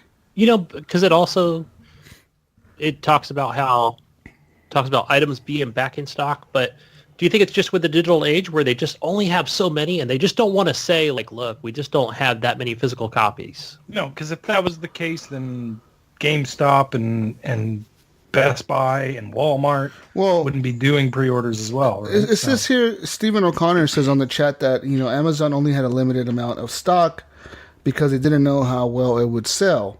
And they overstock on a lot of games and end up losing out on a lot of the unsold ones. Yeah, I see what you're saying. Yeah. But so Amazon just didn't purchase enough to yeah. That seems kind of weird, though. That's still weird because Amazon could take pre-orders and know exactly how many they need to order, and then just order that amount. You just take as many as possible, and then that's what you order from. No. But you look at your pre-order numbers and go, okay, 10,000 people pre-ordered this product, so we need at least 10,000, plus let's get an extra 5,000 on top of that for day one purchases. Yeah. If we sell out of those, we order more. I just don't get that. That makes no sense, right?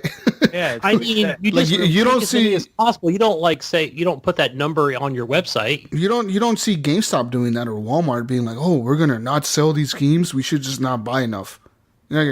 You don't see them doing that. So why is Amazon doing it? One of the biggest companies in the world has a lot of money to spend. Why is it all of a sudden they're cutting back on this? And they're only doing it on PlayStation games. You don't see it happening on Xbox games. You can go and pre-order State of Decay 2. You can go and pre-order games coming out this fall for Xbox, and you don't see that being available for Sony. So why are they only picking Sony on that?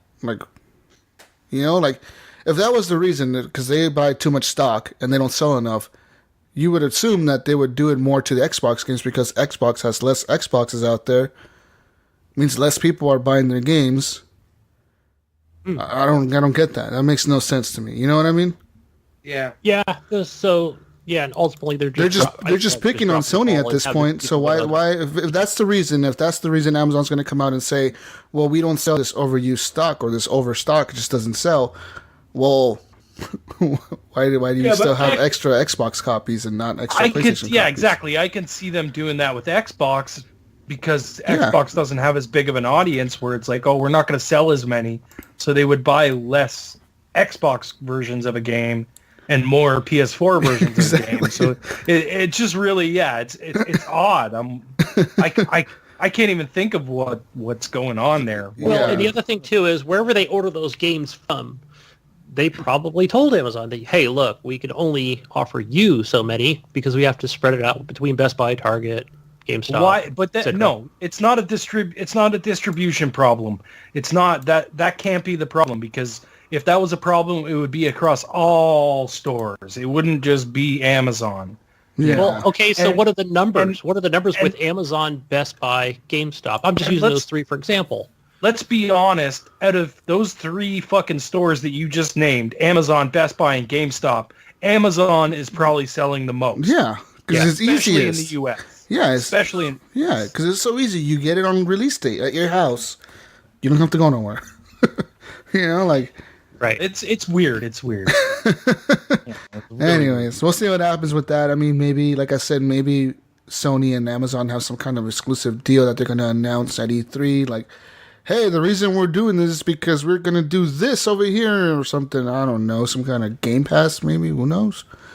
In other news, in Victor, New York, 5 people have been arrested after investigators say they stole more than 300 video games from local stores and then tried to make fraudulent returns.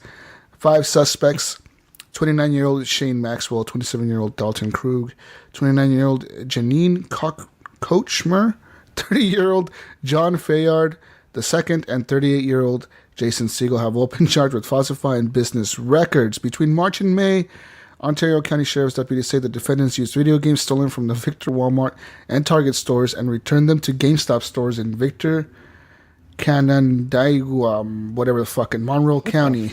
That's a weird name. That's like Canada something. Canadian. Claiming the games were their own personal property. In all, the deputies weird. say the defendants received more than $2,000 from GameStop for fraudulent returns. So they were stealing the games from the Walmarts and the Targets, and then Returning them. traded them in for money. Like, hey, I'm going to trade this in, whatever, you know, like, yep. You get caught eventually, people. Don't fucking do that shit, dumbasses. But I wonder how they were getting all those copies from Walmart and Target. How do you get... Probably grabbing them out of like the bargain bins and shit like that. that's I would maybe, imagine. yeah, you're probably right. Yeah, those, because they do have some that are like just loose right there, right? Like the 360 Yeah, they games. like all the hey, buy a game for $20. They're all in a fucking bin somewhere, right? So Maybe that's what they asked. Yeah, probably, because right? I used to deliver to the Walmarts, for example, and there's just people all over, like in the back that not just like walking, you know, like they work in the back, Yeah. you know, exclusively, and there's no way you can just go back there and take something. Take shit. Yeah, because without there's people them back seeing there it. moving and you pallets. have to have a badge. Yeah, there's people pallets. There's people putting stuff away. So, yeah. Yeah, it had to be for the bargain bins, or they they work got there, busted or they knew anyway, people that so- work there. Anyways, in other news, Sony has now announced their plans for the PlayStation Showcase at E3 2018. Apparently, this is the lineup they're going to have. They will be having 4 games showcased at their E3 lineup, only 4 games. First one will be Death Stranding from Kojima Productions.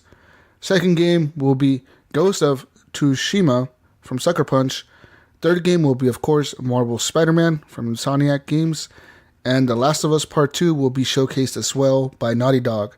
This apparently is the official lineup for Sony. I mean, rumors, this is just rumors and speculations, but apparently this is what they're going to show.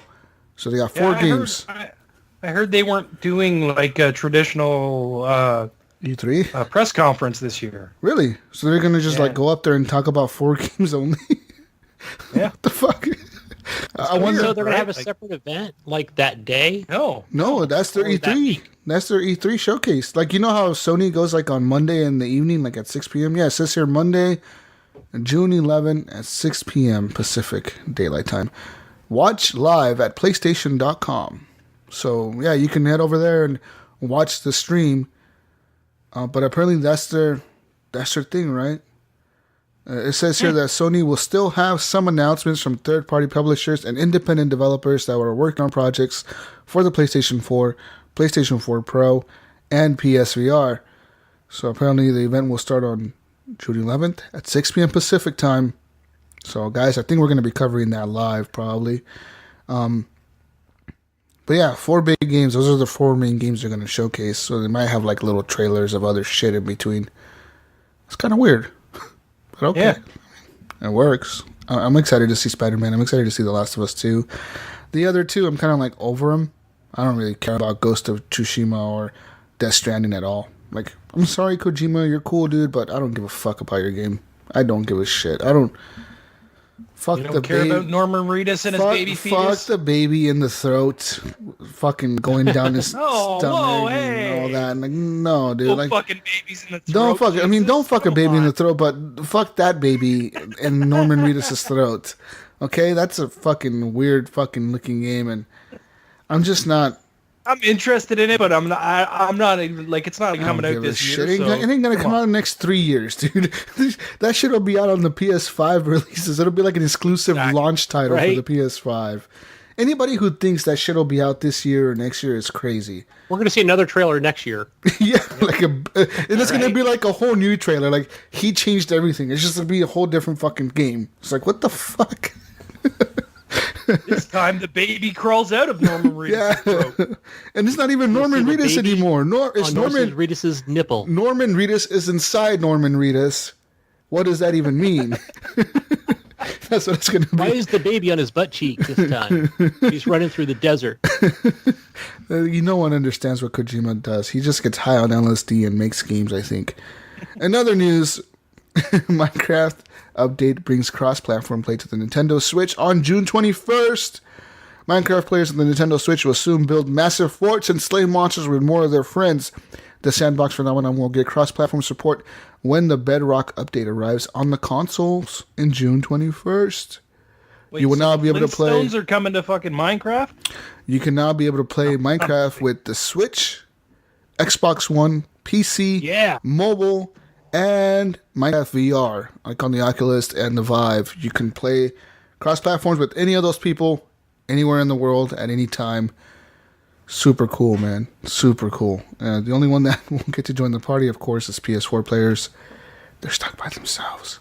Sorry, PS4 players. Sorry. Sorry, guys. Sorry, eh? Oh, sorry, eh? In other news, people are getting pissed off at Nintendo because they're not going to bring back their virtual arcade store, classic arcade store or whatever, on the Switch. They're just not. Before they brought it back on the GameCube, on the Wii, Yeah. Wii U. But they're making Not on these this.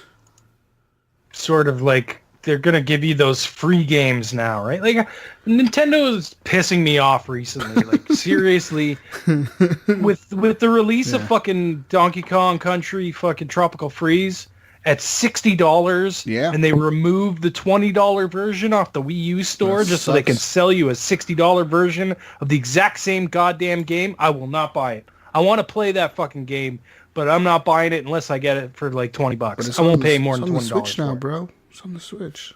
I won't pay it. But I yeah, refuse. people are pissed off about that. They're also mad about Nintendo they're offering the cloud support now, but apparently you're going to have to be part of their online subscription service to be able to use their cloud saves to switch consoles. That's kind of shitty, but Yeah. hey, I mean, PlayStation does it the same way though. PlayStation offers cloud saves only to their PS Plus users.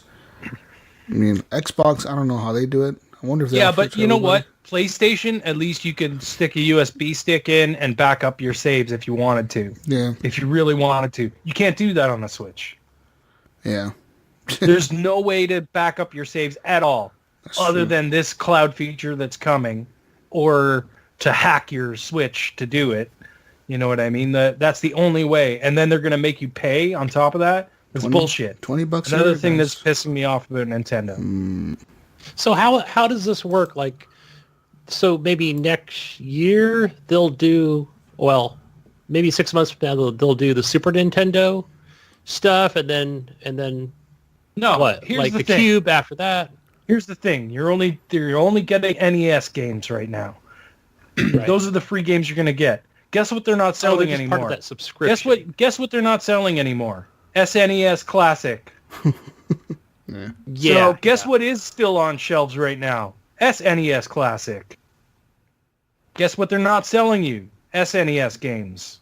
Yeah. So you're going to wait until they can't fucking suck any more money out of you for them to actually give you these games for free. No, Nintendo. I'm done, man. I'm done. It's kind of shitty. Nintendo just fucks. They don't give a fuck. They're like, fuck you. You're gonna do what we say No, they because don't. we're Nintendo. They will suck as much money out of you as they can. They do it every generation. People just It's getting really, really like it's really pissing me off. Yeah. I almost regret buying a Switch now. Like really, almost regret it. Damn. But $20 a year for a limited library, and it's just like online streaming. Yep. Why wouldn't they allow you to at least download it? This is if you have the room. $20 a year gives you access to their whatever. I think it's like 20 games or something like that from the NES. Gives you the cloud saves and also allows you to play online. Right now, you can play online for free, but come the end of the year, you got Splatoon 2. Guess what? You can't fucking play anymore because you didn't pay your $20 a year. Yeah. Right. Yeah. Another rip-off fucking money grab from Nintendo. I wonder if Smash Bros. Is going to have online play, and I think it will, and I think that's what they're going to try to bank on. That's when it's going to release. And that's what they're going to bank on, I think. They're going to be like, oh, this big new online feature to play against people online, but you have to pay us. Yep. Fucking So we're going to charge you $60 for the game still, and then you have to pay $20 a year on top of that. Yeah. Every year. Just to play the game. Fucking Nintendo. In other news, a South Dakota construction group hopes mobile game can help fix workers' shortage. A construction trade group in South Dakota hopes a new mobile game can inspire future generations of builders. Build South Dakota, the game, released recently on iOS and Android, offering smartphone and tablet owners a chance to try their hand at road construction from the comfort of an armchair. So, I think this is fucking stupid. They made an app to try to encourage people to work in construction. This is the stupidest fucking thing ever, because no one that plays a fucking game is going to know what it's actually like to work in construction in the fucking heat. So, right, yeah. How, you know what I mean? Like, as soon as you're going to get a kid out there that played the game, it's like, oh, this looks cool. I want to drive a fucking thing. I want to do this. I want to dig holes and fucking make new roads or buildings or whatever. They're going to get out there in the fucking heat, getting paid $15 an hour to be in the fucking heat and dying of heat and thirst. And they're going to be like, this is not like the game at all. This sucks. And they're going to quit. So I think what's going to happen is you're going to get out there and, I could probably just be out there in like not even 2 hours in and I'll just be crying. And dude's going to look over at me, and the thing is just going to be like, it's not like pressing A, Ringo. Yep. That's exactly what's going to happen. I'll just be like, I want to go home. Get my Rockstar and turn on my Xbox. So apparently it says here the game starts with the first-person view of a newspaper job listing. Red marks scratched across the page. The player gets a call from a job site, then watches an introductory video before picking out safety equipment. And then you can play and build things and do things and like use different tools that construction workers use, like levels, backhoes, shovels, hammers, drills, all kinds of shit. I would just be out there protesting, going, can I go into the options and go to the menu and press hire worker? As I got a rule, or they all chuckle at me, Pretty much. Grab a shovel, kid. Come on. Hey, but those heavy equipment operators, they make decent dough. Might be a good trade. Yeah. Another news. What else we got, Jesus? Devolver's digital new SNES game makes you a douchebag CEO. There's a new Super Nintendo game launching, guys, and is made by Devolver Digital, and it is called Fork Parker's Crunch Out. It is a game about a CEO who finds ways to motivate his video game developer employees. Of course, it's called Crunch Out because you're going to make him crunch to get things done. But yeah, that's it. You're an asshole CEO. Yeah, not much to the article. that I see. Yeah, your team, your developer team, just go play Game Dev Tycoon. Go play Game Dev Tycoon. Yeah, that game's trending. It's trending on Steam. Nobody. It's on mobile. Who wants to play Douchebag CEO Simulator, Devolver Digital's Crunch Who wants to Outs? play it on their SNES? Exactly. Release an app, guys. Release an app, and maybe I'll play your game. Yeah, it's weird. It's like, why would you release an SNES cart? Yeah, this is not gonna sell. Good luck, guys. I wish you Well, luck. no, I'm sure it'll sell. It'll sell like It's just- Devolver makes good games, and not even anything that this is not anything I could see them making or even publishing. Devolver makes a lot of games. Yeah, I mean, they make great indie games, but this doesn't sound like something I'd want to No. play either. They have a sale this week, guys. Devolver Digital. A lot of games on sale. In other news, in Phoenix, Arizona, a woman was chatting with a teen on Xbox, and she tried to lure him for sex. Authorities say a Phoenix woman accused of sending pornographic photos to a 14-year-old boy and attempting to lure Whoa. him into meeting her for sex is believed to have begun communicating with him while playing Xbox video games. The state attorney general's office said Friday that a Maricopa County Sheriff's Office investigation resulted in 33-year-old Lisa Korn indicted on Wednesday. She was charged with 24 felony counts of aggravated luring of a minor for sexual exploitation and other crimes. According to the general's office, investigators believe Korn began communicating with the boy while they were playing Xbox video games and then sent him photos, emails, and text messages. So there's that, guys. You might get sexually predatorized by a woman on Xbox. She's not a very good-looking woman. Makes a difference, people. This picture is the worst. It's always the worst. It scared me when I opened the article and I had Jesus, what? Yeah. Ah! It's always the worst when they take your mug shots. Grand This kid Rapids, thought he was going Michigan. to score until he saw the photo. Yeah, he was no, and then he realized he was being catfished probably.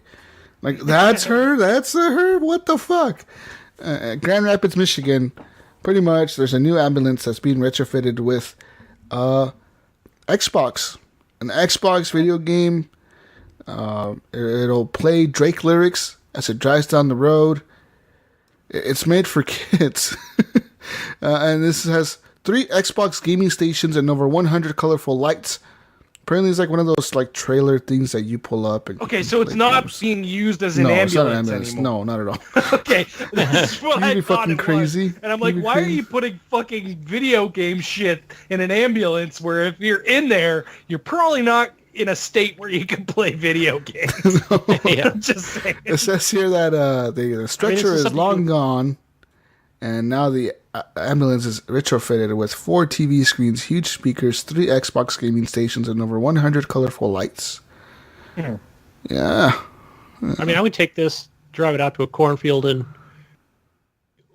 wherever, Kentucky. I don't know, wherever they got tornadoes, and just play Fortnite. Oh, Fortnite. The Okay. Fortnite mobile station. You get to Yeah, that would be gaming better. for That's what I kids could make. that So this got thing's their like- houses destroyed.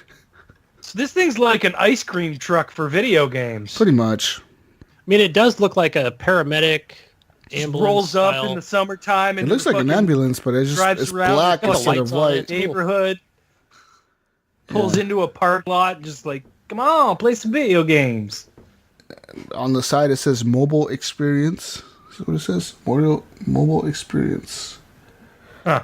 And it has like a black paint job, but like a bunch of looks like techie type paint job. Bunch of lights on it. Green lights, red lights, Yeah, blue lights, it's a nice design. white lights. I guess. Yeah. Good choice, 180 or whatever it's called. Who the fuck made that? I guess. Anyways, in other news, guys, let's see here. What is this article? What the fuck does this article say? Wow, this is a long article. Yeah, I'm looking at it too. I'm like, We oh, can make our geez. own up too. All right, we got a list here of games you should buy for your mom. For $3 to $10, you should buy your mother some iOS games such as Florence, which is a story game. That's all it has on here. Monument Valley, Gorogua, Prune, an artful puzzle game, or Reigns Her Majesty, a deck building game where she gets to be the queen. Monument Valley. I know Kathy really liked Monument Valley a lot. She played that. What do you think about this one, Ryan? Clash of Clans. About it. For your mom. I don't know. Clash of Clans, you don't have to buy. It's a free game. Yeah. Well, no, yeah, I know. Then Mom would just be bugging you every week for a coin pack. You don't even need to buy any of that shit for that game. Okay, I thought it was just more of a suck your money out of your game. You can buy cards if you want, but you gain cards every time you play, man. It says here for a mid-budget for $10 to $30, you could buy her Broken Age on Steam, Life is Strange, or Kentucky Route Zero, or Stardew Valley. I like those choices. I think Stardew Valley, a lot of moms would get into that game. It's a lot of managing. It's like what they do every day. Another game Kathy fucking loves to death. Stardew Valley. Yeah, Stardew Valley. Pretty good game. I don't know about Life is Strange. I think if your mom's 18, then yeah. Yes, yeah, that's Wait a minute, true. how old would you be? Holy cow. Yeah, that's true. Yeah, Life is Strange is more like a younger generation type game. But maybe they'll identify with that. I don't know, Gunny. You don't know. And it says if you're spending more than $50, you should buy her a Nintendo Switch. Yeah. I think I kind of goofed. I bought my mom GTA 5, so it probably wasn't a good idea. You bought Call of Duty World War II? Yeah, with the expansion pack. Sorry, Mom. Love you. Call of Duty World War II, Mom. I don't know. I guess. But let's look at another list that our news machine sent us. This list is titled "The Worst Games to Gift Your Mom for Mother's Day." I don't even need a list. I could just mention a bunch of games, huh? Says here I just picked one. Mortal Kombat is on the list. Yeah. Okay. Let's see here. What other fucking games are on this list? Five Nights at Freddy's. Yep. PSVR. Apparently, it's not a good thing to get your mom. I can see that. Any Call of Duty. Yeah, your mom probably won't like Call of Duty unless she's like a soldier or something. Maybe she would. I don't know. Maybe she's a Terminator. Okay, I see the list. All right. And it says here, The Elder Scrolls V Skyrim. One of two ways. You either love it or be super overwhelmed by it. And because there's no instructions on how to play it, you know. But dude, I don't know about that. Skyrim could be a game that I could like because I've seen the video of that old lady who plays Skyrim every day. She's like 86 years old. Yeah. She plays it every fucking day. She's like, I play this shit all the time. It's a good game. Best game ever made. Yeah. So play this shit every day. It's my shit. So the best Mom's Day gift would be probably Kane and Lynch, right? Kane and Lynch? Another one. Kane and Lynch. Dog days. Guys, in other news, Microsoft has posted new job listing for a studio, a studio. That's right. It said They said that they were looking for a new manager of a new Santa Monica-based 4A game studio. Do they have a studio in Santa Monica? No, or was but this they're just looking for a new manager to open one. That's what they said. Apparently, they deleted the job listing pretty soon after people found it, but they had it on their website. A new job listing for a manager for a new Santa Monica-based 4A studio. What do you guys think a 4A studio means? 4 A's. There's AA. There's AAA. There's AAA. There's 4A. Is there a secret frickin' studio in Santa Monica for Xbox? I don't know. No, there isn't. They plan to open one, though, I think. This could be the beginning, folks. Yeah. I wonder what a new kind of studio would mean for Microsoft and what it would mean for them to what they're trying to bring this new type of studio to the market. I mean, 4A, think about Microsoft's AAA titles or Halo, Gears of War, shit like that. Well, what does 4A mean to them? Does 4A mean like a single player type game with a multiplayer component? Does it mean an MMO? Does it mean a multiplayer only game? I mean, people are criticizing them for having too many of them. About this, but I would think like definitely an RPG. You think so? I mean, isn't that everybody's first guess? Maybe an MMO type game. Wait, what are we talking about? Like Microsoft has a new. Well, they had a new listing for a new 4A studio in California, and I'm wondering why. What kind of game would we want to see out of a 4A studio? What does it mean for Microsoft? 4A, what the fuck does that mean? Because nobody makes 4A games, but they're saying this is going to be a 4A game studio. What does that mean? Do you think that maybe the game studio is called 4A? No, I think they mean to it's not going to be called 4A. They said the studio will bring 4A games to the gaming market. That's what it meant. Like on the description, that's what it said. They want to bring 4A quality games to the market. The fuck does that even mean? I don't know. It's just, yeah. Maybe it's just hush hush at this point, but I'm sure it's just a AAA studio that they're trying to bring together to hopefully. I mean, we already have racing. We've got our Halo. We got our shooters. So I think the next step is definitely maybe not an MMO. I would say an RPG. I mean, I think they need something like a Bethesda. Maybe not in that high of a bar they need to set, but something like that's going to make the next Skyrim style game. Like they had the Dragon Scale game or whatever the fuck it was called. Yeah. It says here that, I mean, most of the games that Microsoft has released lately, it's been AA, even though they market them like AAA games. Like Sea of Thieves is not really a AAA game. It's more of a AA. Recore was marketed as a AAA game, and it came out that it wasn't such a good game. It was more like a AA game. State of Decay 2, same thing. I mean, the gameplay that we've seen so far, it looks a lot like State of Decay 1, really. It's just, the only difference is the co-op kind of looks the same. And that's really, they're marketing like a AAA game, but even that they kind of dialed back, and it's now more like a AA game.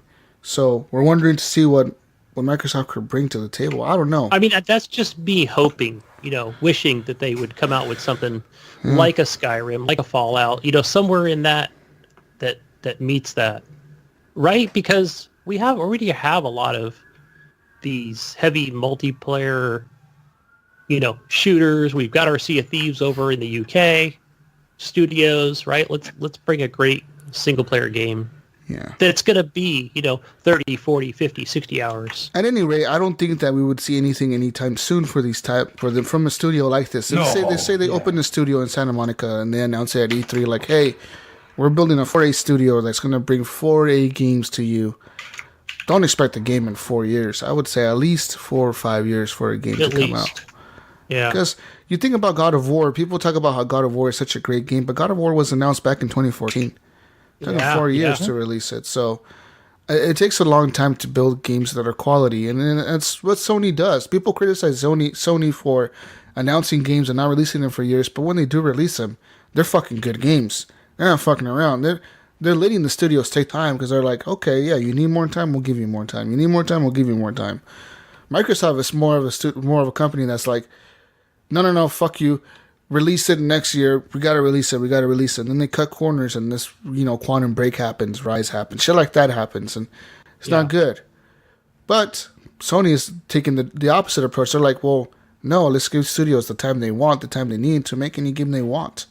And they're not afraid of that. That's what I want to see. I want to see a Rise, but I want it to be good, not be this just like linear, 10-hour game. I want it to be something more open. And if it is linear, let's say it is like a God of War style game, but hey, at least give me, 20 hours of awesomeness. Yeah. Then I can go back and replay. It's got to have value. But we'll see what happens with that. I mean, maybe Microsoft will have a big announcement on E3 about a new studio in California, in Santa Monica to be specific. We'll see if there's anything that comes of this. Maybe they'll announce more than one studio. Maybe they'll be like, we have multiple studios opening up next year or this year. Because we can go into that debate whether or not they need exclusives or not, or does it really matter? Of course it matters. It matters. Of course it does. That's the reason. Everybody went out and bought the X, that's where our friends are, but then we need exclusives. Yeah. Whether they'll have them or not this year, to meet our expectations or not, who knows? We'll see. Yep, and speaking of sales and stuff like that, I mean, pretty much EA, according to EA, PlayStation sales doubled Xbox One sales in 2018 so far. So whatever Microsoft has sold this year, EA said Sony has sold double what they've sold so far. So apparently Sony's still in the great lead. That's to be expected.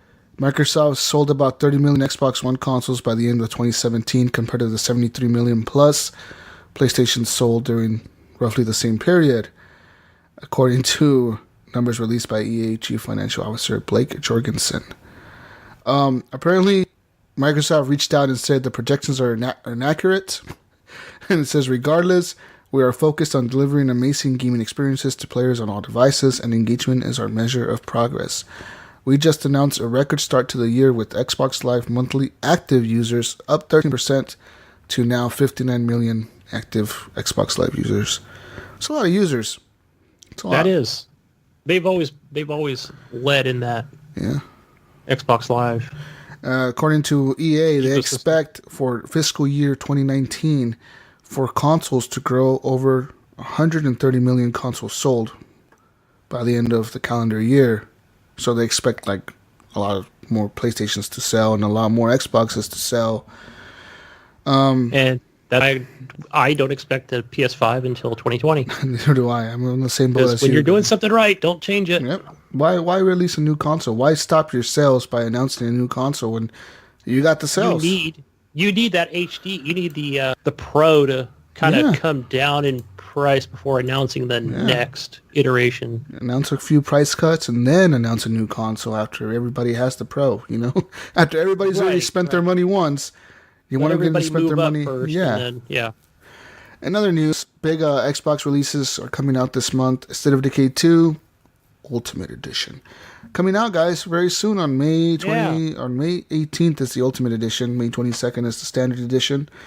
$4.99 is the price of the Ultimate Edition. You can play it 5 days early, and it will feature Xbox One X enhancements and Xbox Play Anywhere support. So this works on your PC as well if you have that machine. That'll be great. Yeah.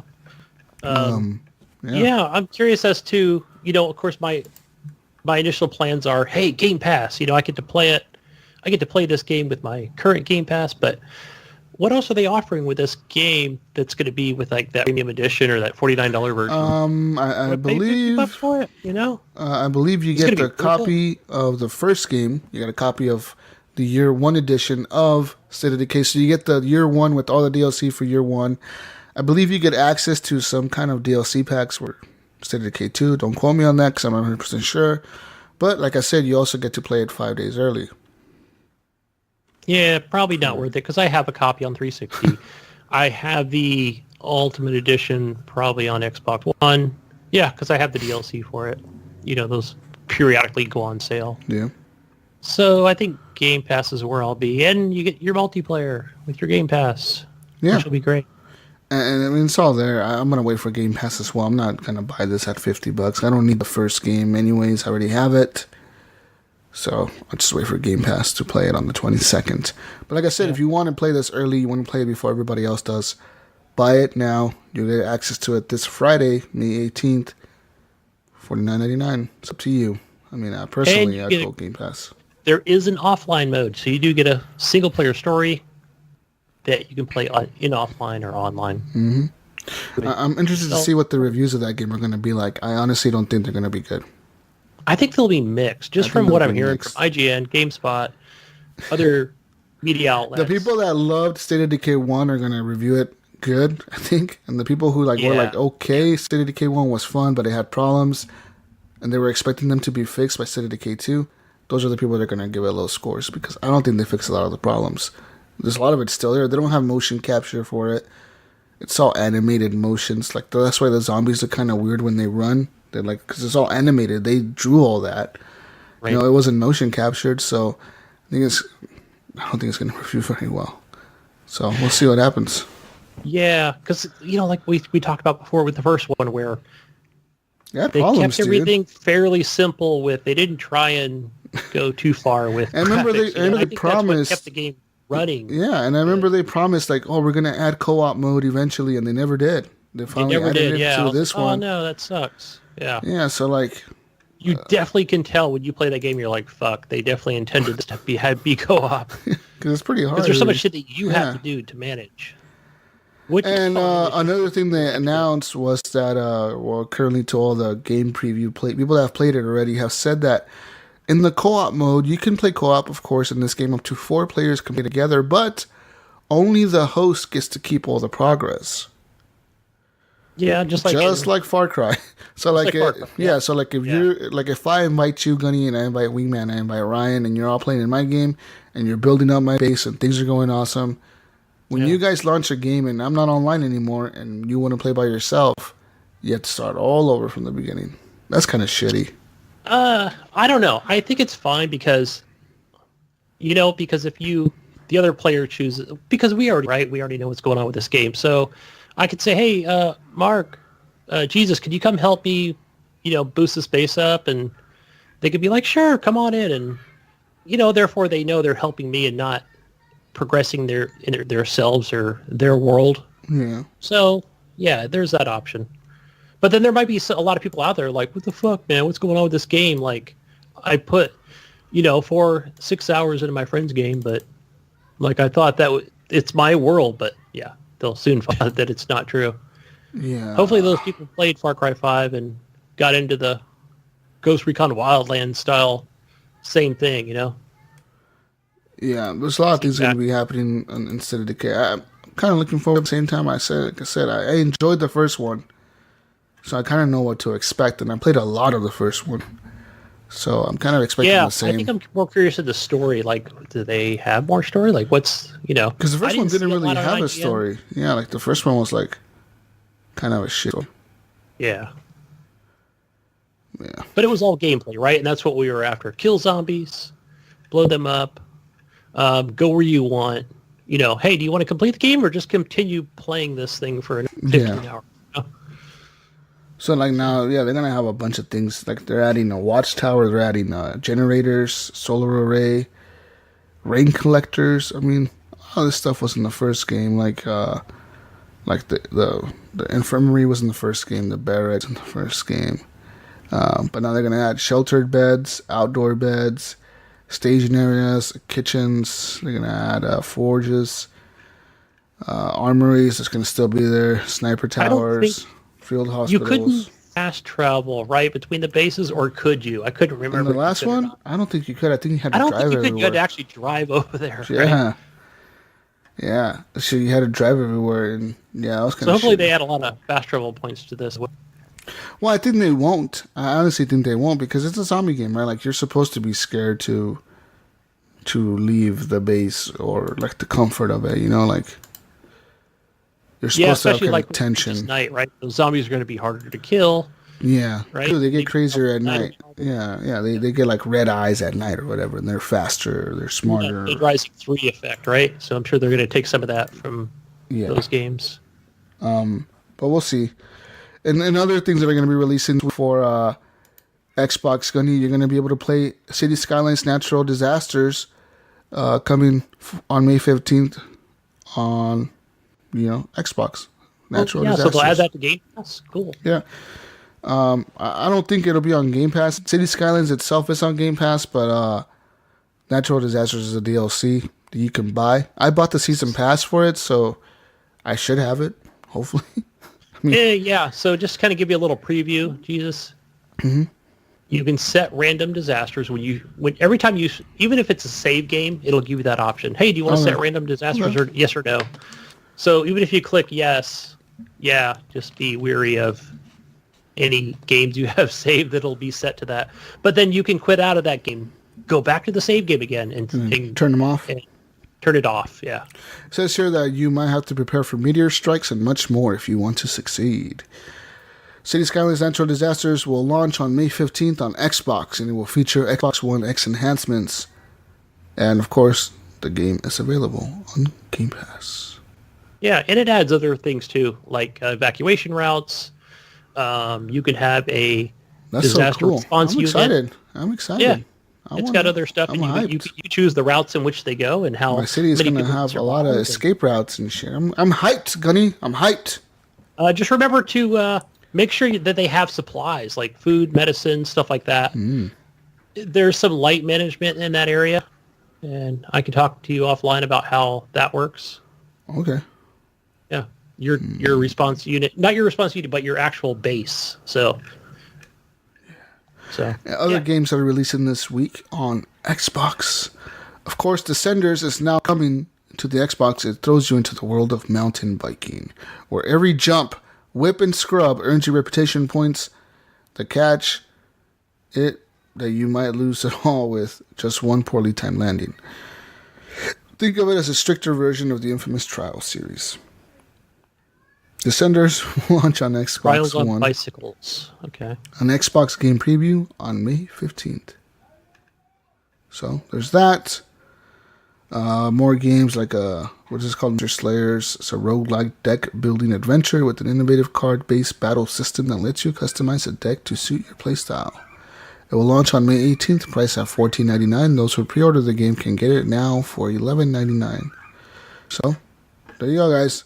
A lot more games to council. I think episode 2 for that is going to release as well. It's called Hide and Seek. That is the narrative adventure where you make choices and your choices matter. The new episode is called Hide and Seek. It is the game episode. You'll have to make hard-hitting decisions, but also develop an array of skills to directly impact how the story unfolds. With permanent consequences, there's no going back ever. The Council Hide and Seek will launch on May 17th. Season Pass holders will be able to play it on May 15th. So you could buy it separate, or you can buy it with the Season Pass. Up to you. There you go, guys. There you go. I'm done. News is over. News machine is over. News machine is off now. All right. I'm done. We're done. The news. Let's get into the commodity questions. Wait. One last thing for Xbox news, actually. 21 games are going to be removed from the Xbox Game Pass the end of the month. So for the Xbox One, it's only 2 games, but for the 360, it's a bunch of games. For the Xbox One, I guess the important system, Blood Bowl 2 will be removed from the Game Pass, as well as Defense Grid 2, which I really like Defense Grid. It's a really simple game. I like it. It was really fun. Tower Defense. Grid 2 was a Games with Gold game as well. So, yeah, I mean, was. If you a lot of people probably grabbed it then, you had it free anyways. So. But a lot of games are going to be removed from the 360, like BioShocks are all going to be removed. All the BioShocks. Borderlands will be removed. Dead Rising is going to be removed. XCOM Enemy Within will be removed. Operation Flashpoint, Dragon Rising will be removed. Sega Vintage Collection, Golden Axe will be removed. A bunch of the games are going to be removed from the 360. It's mostly 360 games, so I wouldn't worry too much about it, I don't think. They're probably just making room for more Xbox One games. Yeah. Hopefully. Yeah, that's the case. Yeah. But I'm sure that's what they want to do, right? Because not that they don't have enough room, but they want to keep those near the top. I think they're going to remove a lot of 360 games and keep more Xbox One games on there. Obviously, they're probably more important than 360 games. I don't see that many people playing 360 games, let's be real. So, yeah. Yeah. Community questions. Can you leave us questions in our Facebook Gunny, group? what the hell is going on at your house, man? It's not me. It's my neighbors. It's my neighbors. They're making noise outside. It sounded like your kid was running up and down the hall screaming or something. No, I hear a bird. Yeah, no, they're like playing with some kind of toy or squeaky thing out there. I hear it. I keep hearing it too. Fucking neighbors. Fucking tell them shut up. I'm recording show here, damn it. Even though it's nice and sunny outside. It's fucking hot in here. Damn. Alright. Community questions, Gunny. Oh, Gunny just walked away. Oh, Let's see. Community questions. What is this? Community questions. Andreas Valderi asks all the leaks. What?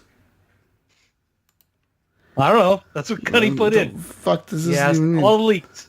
I think we talked about it already. The Walmart leak. The Walmart Canada leak. Oh, the Canada leak. Guys, big news. How did we miss this? Sorry, we didn't mean to leak your games. I'm so sorry. So, fucking Walmart Canada decided to post a bunch of games for pre-order and shit on their fucking website. What are the games that they posted? I know they posted Rage 2, Borderlands 3. Red Dead Redemption 2. Well, Red Dead was an already a known thing. Yeah. Like, What else did they post on there? I'm trying to remember. I can't fucking remember now. Rage 2. No, that was Walmart or Amazon. I was thinking Walmart Canada. Let's see here. I got it here. Splinter Cell. Yeah, Splinter Cell. That was one of them. Yeah, Splinter Cell was one of them. Gears of War 5. Yeah. And Just Cause 4, The Division 2. A new Assassin's Creed sequel. Yeah, but these are games we all know about, right? I mean, Well, we didn't really know. We didn't really know didn't about Splinter Gears Cell. of War 5? Yeah. What are you talking about? Gears. I wasn't even expecting. I was expecting a Halo this year, not a Gears of War. that's true. Yeah, that's true. You know, like yeah. Wait, what? It's Gears year again, isn't it? No, it's Halo year. Last year was Gears year, wasn't it? A year before last was Gears year. Yeah. They Wow, it's skipped a been that year. long? Last year they I don't skipped know. a year. Yeah, last year they skipped a year and they were going to release Sea of Thieves and all that shit, but then they delayed it to this year. I think this summer we'll see Master Chief Collection on the Game Pass, and then we'll see Gears 5, and then maybe an announcement for Halo for next year. It's going to be weird. I don't know. They need to come out with a Halo this year. They need to. I mean, Rage 2. I'm fucking excited about But that. have you seen first one Bethesda? was okay. Bethesda doesn't give a shit. Bethesda went all out. They were like, oh, fuck it. They're like, fuck it, okay. So they went over, and on Twitter, they tweeted at Walmart Canada. They were like, you guys messed this up.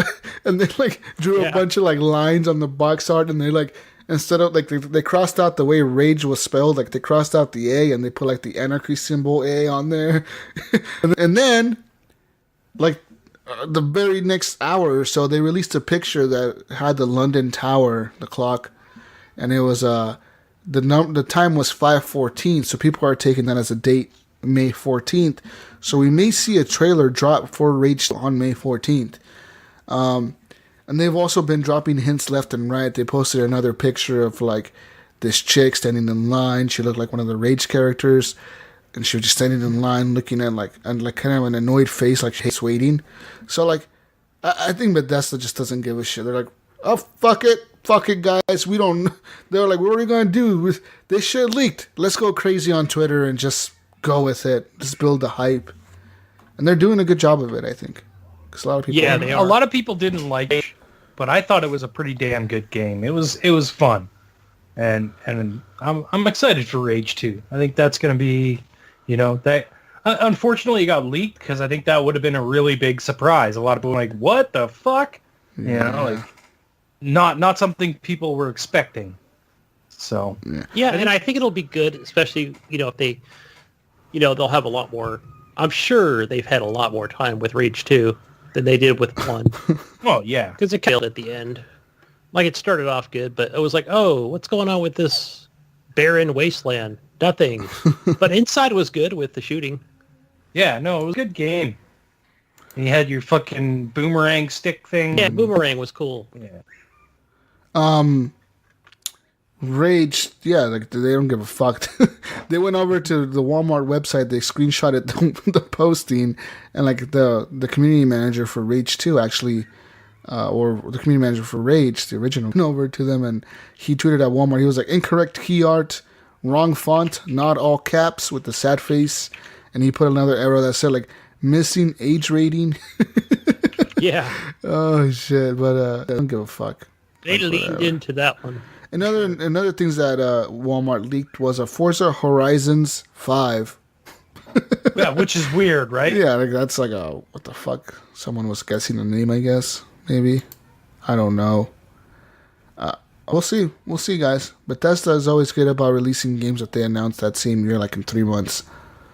So they might just come out at E3 and be like, yeah, Rage 2 coming out in September. Goodbye. See you next year. Yeah, That's what they there's do. a few weird mistakes too. Like you were saying, Forza Horizon 5. The next one's supposed to be 4. What happened to Forza Horizon 4? What's Horizon? Oh, maybe it's going to be 4 and 5 together. All in one Hey. package. They just release them at the same time. Fuck it, guys. We know you like to play these games and release you both of them at the same time. And then they put up The Last of Us 2, Dragon Quest 2, which aren't they on like Dragon Quest like 7 or something like that? Which is another weird thing. Destiny Comet, which is, I think that's a code name in Destiny for an expansion. The expansions like in-house are called Comet for some reason. Trying to think what else. They have the Final Fantasy VII remake listed here. I really don't think that's coming out this year. Yeah. Yeah. I don't know. Yeah, just today, 4 hours ago, they released a screenshot, or Bethesda released a picture of a guy that looks all dirty with golden teeth, or like rotted out, or they're green teeth. Yeah, they're green teeth all rotted out, and on the teeth in purple it says 514. And then 21 hours ago, they released a picture of a taxi cab in New York City that has like purple anarchy symbols all around it that says like eat this, a skull on it, like a little hand. On the hand, it's like a 5, holding up a high 5, but on the hand it says 14. On the thing right behind it, there's a construction sign that says road reopens 514. May 11th, they released another screenshot of a guy that looks like a guy from Rage standing next to a taxi cab. And then they pinned a tweet on May 10th that shows a rocket, like a spaceship rocket, going into space with like purple, like exhaust, instead of like being like gray for the exhaust. Yeah, I'm curious as to why they chose that color. What does that symbolize? Purple? I don't know. Maybe it's the art, like the name they're going to use on the cover. That's the font they're going to use. Because the community manager did, when he tweeted at them, he said like this is the wrong font, and then he put a bunch of shit in purple. So maybe that's the color they're going to use for the. You're right. I think that's just placeholder box art. You think so? It just says Rage 2. Right, that's all it says. Well, it is. Yeah, well, of course, yeah. But he was fucking around with them, and he was like trolling them, and he's like, "Yeah, you guys used the wrong font," but he wrote it all in purple himself. I'm wondering if that's what I'm saying. Use. Like, why are the what does that symbolize? The all purple? Because every picture that they release has purple. Even the fire's purple. Yeah, like the fire's purple. Everything's purple. Like, so we'll see. Apparently, Bethesda's E3 showcase will be June 10th, 2018, in LA. So. That's Sunday. I think they're going to go after Microsoft goes. So Microsoft's going to go around 1 p.m. Either before or after. Because what did they do last year? What did Bethesda do last year? Did they go before Microsoft? I think they went after, right? Like at nighttime? Yeah. They went around 6 p.m. or some shit like that. Yeah. Nighttime? Yeah. So I'm so glad that they're doing that shit on Sunday now. Yeah. Seems like Sony's the only one going on Monday. Yeah, that's true. I mean... And then Nintendo does their Treehouse shit on Tuesday. Yeah. But there's that, guys. So I guess, Andres, we're going to be seeing a lot of talk about Rage 2 coming out at E3. Cool stuff. Sweet. Cool stuff. And like I said, we already told you about the lineup for Sony. Apparently they only have 4 fucking games. So, I don't know. Right, because they'll do something else. We'll see what Microsoft has. Pretty soon the leaks for Microsoft will happen. Yeah. And all the leaks happen before E3 even releases. There's too much paperwork that they have to do and fill out and memos and emails to send to each other that it'll get leaked. You watch. What's the next question, Gunny? Next one's from Chris Dirty Bite Morse. He says boxers or briefs. I know somebody's asked that question before, but I say none. It's hot. Whoa. Summertime. Whoa. Go Commando. Briefs are fine. Briefs are fine. I like briefs. Boxers are cool too. I'm both. I'm a mixer. I like boxer briefs. Yeah, that's what I like. Yeah, I like boxer briefs. Actually, the wife just bought me a couple more pairs of a pair of thieves. That's what the brand name is called. A pair of thieves. And those are briefs. Briefs? Like boxer briefs or just briefs. It's like tidy whities. Yeah, they're silky and they're sweet looking, and mine are blue. And anyway, this is awkward. Blue. But yeah, she used her Macy's card and got me a pair of thieves. Yeah, awesome. Next question. Next one, same one from Chris. He says, what would you give up first? Sex or gaming? We did this already. We've done this. Oh, but I thought Next question. All right. Never give up gaming, Chris. He says, what got you into gaming? Fucking playing games as a kid growing up, and then kind of stopping during my growing up years, and then later on picking up. I think Red Dead was one of the first games that I picked up again when I started gaming heavily. Well, it was Call of Duty 4, Modern Warfare. That's what got me back into it. Gears of War and Call of Duty 4, Modern Warfare. Halo 2 had a big impact in getting me. I never left gaming. That's the thing. Like, a lot of people say they leave gaming, right? I never left it. I always was there, like, playing Halo. So I played Halo 1, played Halo 2, played all those games. Loved my Xbox, loved the PS2. I guess I've just been gaming forever. Fuck. Since I was little, man. I remember playing Legend of Zelda, Link to the Past on the Super Nintendo back in the day with my mom. So that's what kind of got me into it. I've always been gaming. The thing that got me into gaming was a lot of like family friends had a ColecoVision when I was a kid. Yeah, and I think my dad noticed how much we really liked playing it, so my dad ended up buying us a ColecoVision, and that was where I started, and I never looked back. I've been playing video games ever since. Ever since. Yeah. Yeah, I think I was, you know, whatever 13. console it was. I mean, I was a Sega kid. I played all the Nintendo stuff because all my friends had Nintendo, but I had a Sega. So, like, I was on the opposite side of things. So I got to kind of play a little bit of everything during that generation, and then, you know, it just moved on from there. PlayStation, Dreamcast, fucking, I did it all. I went through it all. I've always been... Gaming's always been a hobby of mine, so... Yeah.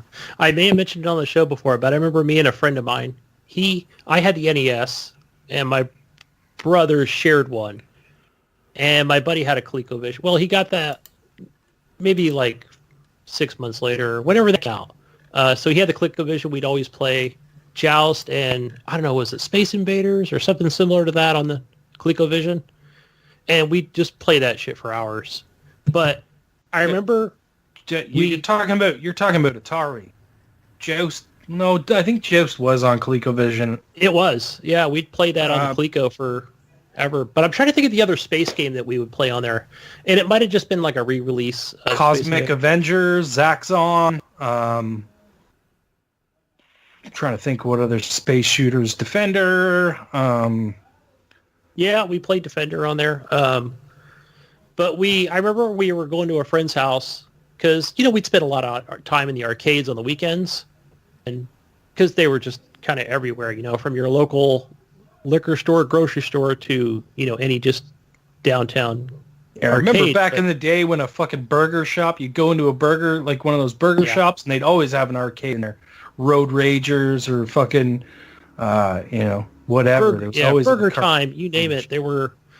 I remember we used to go to it was called Candyland, and that was just like the whole front of the store was just all candy, because that's when people ate candy batter. And so behind that was just, there was always at least 8 to 10 machines that he would stuff in the back room, stand-ups. But I remember we were going to our friend's house, and he was like, yeah, man, he's playing Donkey Kong at his house on, I don't know, it might have been the NES or the Atari. I think it was on the Atari. Would have been Atari, I think. Yeah. Yep. And I remember walking in. I'll never forget it when I walked into his house and just seeing him play Donkey Kong. And I was like, holy shit, he's playing Donkey Kong at his home, you know? I think my mind was blown just as a... Didn't have to go anywhere. Right? It's not a quarter sucker, you don't have to pay any quarters. What? Yeah. When I was a kid, me and the neighbor kid, we used to go around the neighborhood collecting pop bottles and stuff like that, and then we'd go get the return for the bottles. Yes. And we'd go to the fucking burger shop and start playing video games on arcade machines, and that was how we paid for it. We'd walk around the neighborhood knocking on doors saying, hey, do you have any bottles that you could spare that you want to get rid of? And they would give us a couple of bottles, you know, and then we'd go to the place and turn them in and get quarters and go play games. I would do the same thing at my at my locally owned convenience store, I'd walk in, hey, Joe, I got some bottles for you. Here's your quarters. I'll go play Pac-Man or Punch-Out, Yeah. Yeah. But, I'll never forget that, guys. I think, when I just kind of stood there in amazement and seeing Donkey Kong, even though it looked like shit, playing on a, big... Yeah, but at that time it did. 300-pound TV. You know what I mean? To you at that time, it looked like, holy shit. Right. I was like, Awesome. this is almost as good as like a stand-up freaking, arcade game. So, yeah. And I think that's just what I knew. I was like, man, these games are just going to get better and better, and they'll make better consoles, and there'll be more arcades, and they'll just be everywhere. But kind of weird to see that kind of dwindle, and everybody just stays home now and plays on a console and a PC. Yeah. What's the next question, Gunny? Next one's from JJ, good old friend John Jerome. I think the design of game menus are really important. Have you guys ever quit playing a game because the menus were poorly designed? I don't know. Not that I know of.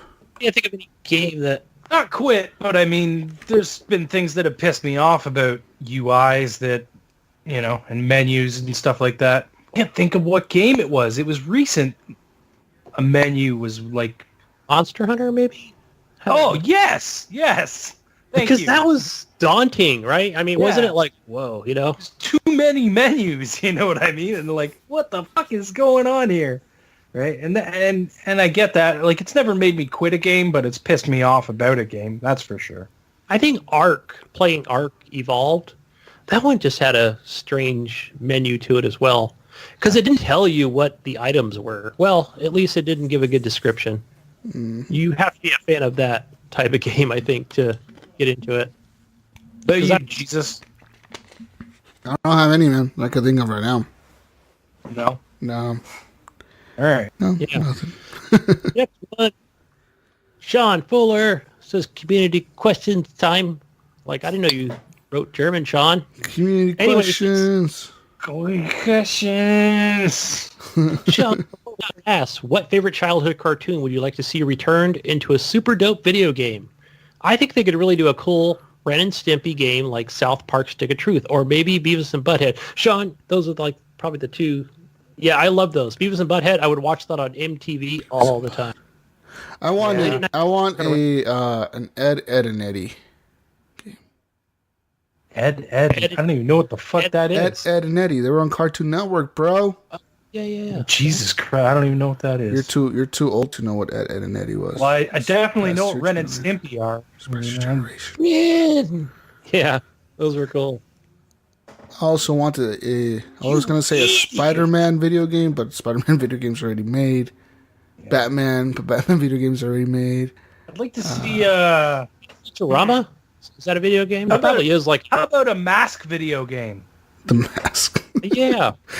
Oh, shit. Not the Jim Carrey shit. Yeah. That's the first one that came to mind. Saturday morning cartoon shit. Yeah. Remember that? You remember that? Yep. I remember that. What else was there? I want a Tom and Jerry video game, dude. They have to have one, right? They've done that. Yeah. NES, I believe. I think SNES has a Tom and Jerry game, and NES probably too. They need to bring it back with like a Cuphead style, like a really hard Tom and Jerry video game. Yeah. Where like Tom and Jerry have to work together to fight people or something to get back home or something like that. You know what I mean? They could do it. Yeah. What about Roadrunner? Come on. Roadrunner. A Bugs Bunny game? They already had those, didn't they? They got those. Yeah. About I'm trying to think of Saturday morning cartoons that I used to watch as a kid. Oh, Cops! You remember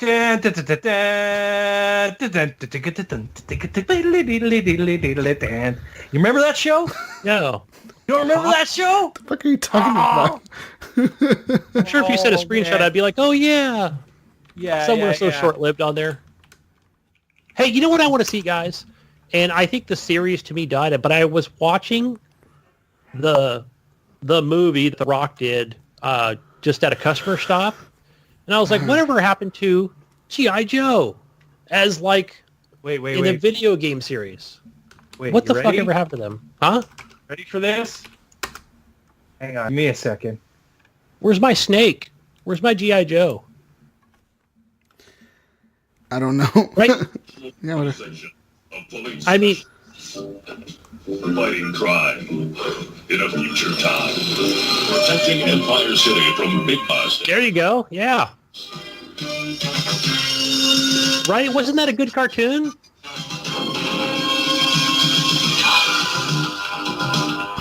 I think I nailed it. You remember this? You don't remember Cops? this? I remember that, watched yep. ever. I'm looking at screenshots of it. I don't remember this at all. Oh, it was a great show. It was like you know, cartoons. do you back- think? This shit is like old people status, guys. I don't know what the fuck's I mean, Ryan, do you just think maybe this day and age you're thinking like, oh, it's probably sexist or it doesn't fit into this new era of America or whatever, you know? I don't know. A lot of things don't fit in in this new area of America, dude. Maybe they think they would have to change it too much to bring it to a video game. That No, I don't think it was that. Yeah. You don't I think? it just bad. it just kind of faded away, and it's just not. Yeah, who knows? But yeah, You don't remember that show at all? Jesus? Nope. Oh, man. Oh, It's so I may good. have watched it when I was really little, but I don't remember that shit at all. At all. Yeah. Maybe you might have been too young because Might that have was been. like, get out of here, kid. God, I don't even remember. You guys are old. Let's still put it that way. I think next question from Michael Gexiola. He already talked about our crazy E3. Well, did we? He wants to know E3 predictions. That's a question. Do we have any at this point? How about this? How about next week? We come back here and we all have predictions for E3. That'll work. Yeah, we could do that. Like we'll take, I don't know, however long we need to take to just put out crazy predictions that we all think, and we'll write them down and we'll see who got them right and who's wrong. I want to be super wrong because I want some crazy shit to happen at E3, so I'm gonna be all wrong. But it's my prediction, so I don't care if I'm wrong. I don't care. That's it. I'm willing to do that. Next week we'll be back with E3 predictions, guys. Next question. Do it. All right, next one is from some guy, Mark Cox. I don't Who the hell know. is this guy? Is he a member of the group? Maybe. You guys pissed him off. Well, he wants he wants to know, will Gunny officially apologize to me on the show? Ha ha ha. I guess he does need an official apology because No, he doesn't. No, he doesn't. I reached out Gunny, to Mark this Gunny, week. let me tell you about something. When you have an opinion, you need to apologize to no one for shit. God damn it, it's your opinion, Gunny. You That's stand by that shit. America. But your opinion It was wasn't an wrong. opinion, actually. It doesn't It matter. was more like, this is what Mark said on this Xbox It was a Live. statement of saying that Mark had said It's okay. something It's- that wasn't what he I said. believed it. I Right. believed it, Gunny. You sounded right. You sound right, though. Stick And with I it, Gunny. proved you all wrong. Stick to your guns, Gunny. Stick to your guns. Don't Man, get you know, into this shit. and I'm trying to think back in my old brain. I'm trying to think back to that moment when him and Brun. I I agree with you, Gunny, because I remember him saying the same thing that you said. That's why I agreed and with it you. might have been like that they read it. Never. You know what? I'm just going to screw this up. and say, you know Mark, what? I say for to bring the evidence to light, we need to go back, listen to older TXL episodes, and find the exact moment when Wingman said that, because I could almost swear he said that. I think No, that because you we guys talk- would find out that you just heard it wrong. Like Bullshit! No, that's bullshit And I- because before Weeman has said he would never gamble or doesn't think loot crates are gambling, but I was listening to a random episode one day and he was like, loot crates are gambling or some shit. Like, he said something like that. I was like, dude, you just said on the current episode that wasn't that, but then you said before that it was. And he was like, well, I don't know. And I was like, see, like, wow. opinions change, dude. My opinions already change all know- the time. I already know what this week rant is going to be. No, on I'm this gonna fucking go Xbox back. Live. I'm gonna go back in time, and I'm gonna listen to TXL from episode 1 to now, and I'm gonna find the exact moment when this topic came up. Episode 300, 400 now. So that's a lot We're of gonna listening. find them, Gunny. Okay. Mark, I apologize. I did come off just kind of half. Yeah, I was like, this is what he said. Never apologize. Prove Ryan wrong. Never and apologize. Yeah. Gunny. And then you apologize to me in the comments. I know. Mark's It was like, like that. Don't you know I what? deserve a fucking apology? And that was like at work, and then I got off, and I was like, And then, Mark's like, what about me? God damn it. Like, yeah. But I did reach out to him this week. I'm saying this. You don't need to apologize. We love you, Mark. I know they just got you wrong. I got your back, buddy. I got your back. You're right, because Ryan did prove it all wrong. Even on the show, even on last week's episode. So I'm sorry. I just blurted that out, and I was completely wrong. Didn't he have a question as well, Gunny? He does. He wants to know, so what is the one game that you guys would love to see make a comeback on current consoles? Uniracers.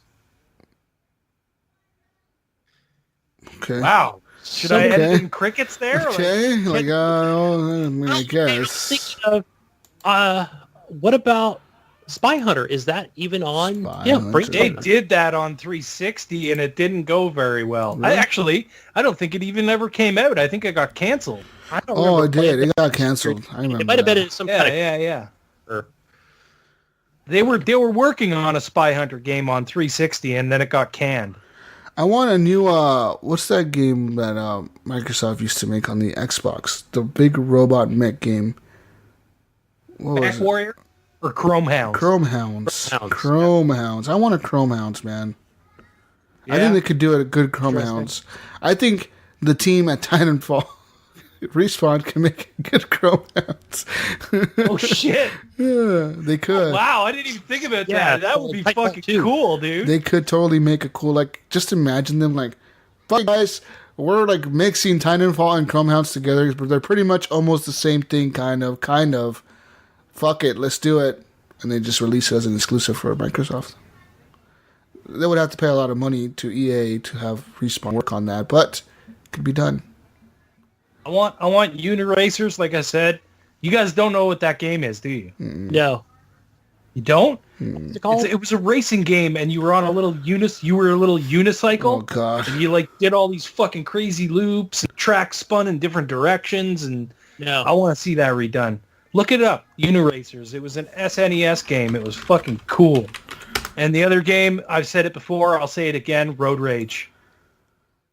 They already did a remake for Reach this year. last year. It wasn't... Ryan, I told you I saw... It wasn't good, though. Exactly, so, like... I want a good Road Rage. I want it... Actually, no. I want Skitchin. That's what I want. Skitchin. It was like Road Rage, but it was like you were on rollerblades instead. See, I googled Uniracer and a bunch of racing things came up, like actual like people that are racing like bikes on the dirt. Try Uniracer NES or SNES. Yeah. No, I see this. I know it's there. This looks so lame, Ryan. Oh my god. No, dude, it's so much fun. Oh god, no. No, it's so lame. What the fuck? Now look up Skitchin. Oh, I've seen Skitchin before. Skitchin has some of the best music. Whoa, Skitchin pulled up a bunch of kitchens. Yes, Kitchen. Skitchin game is what I had to Google. Okay, yeah, I see Skitchin. Yeah, that looks cooler than Uniracers. Bitchin' Skitchin. Whoa. Whoa. But yeah, I mean, we'll see. Yeah, so many games from our Here's some of the good music from Skitchin. childhood that Skitchin. we'd love to see come forward.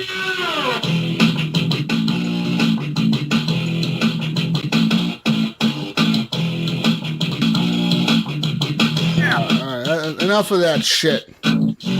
Fucking weird fucking rock. Turn that shit off.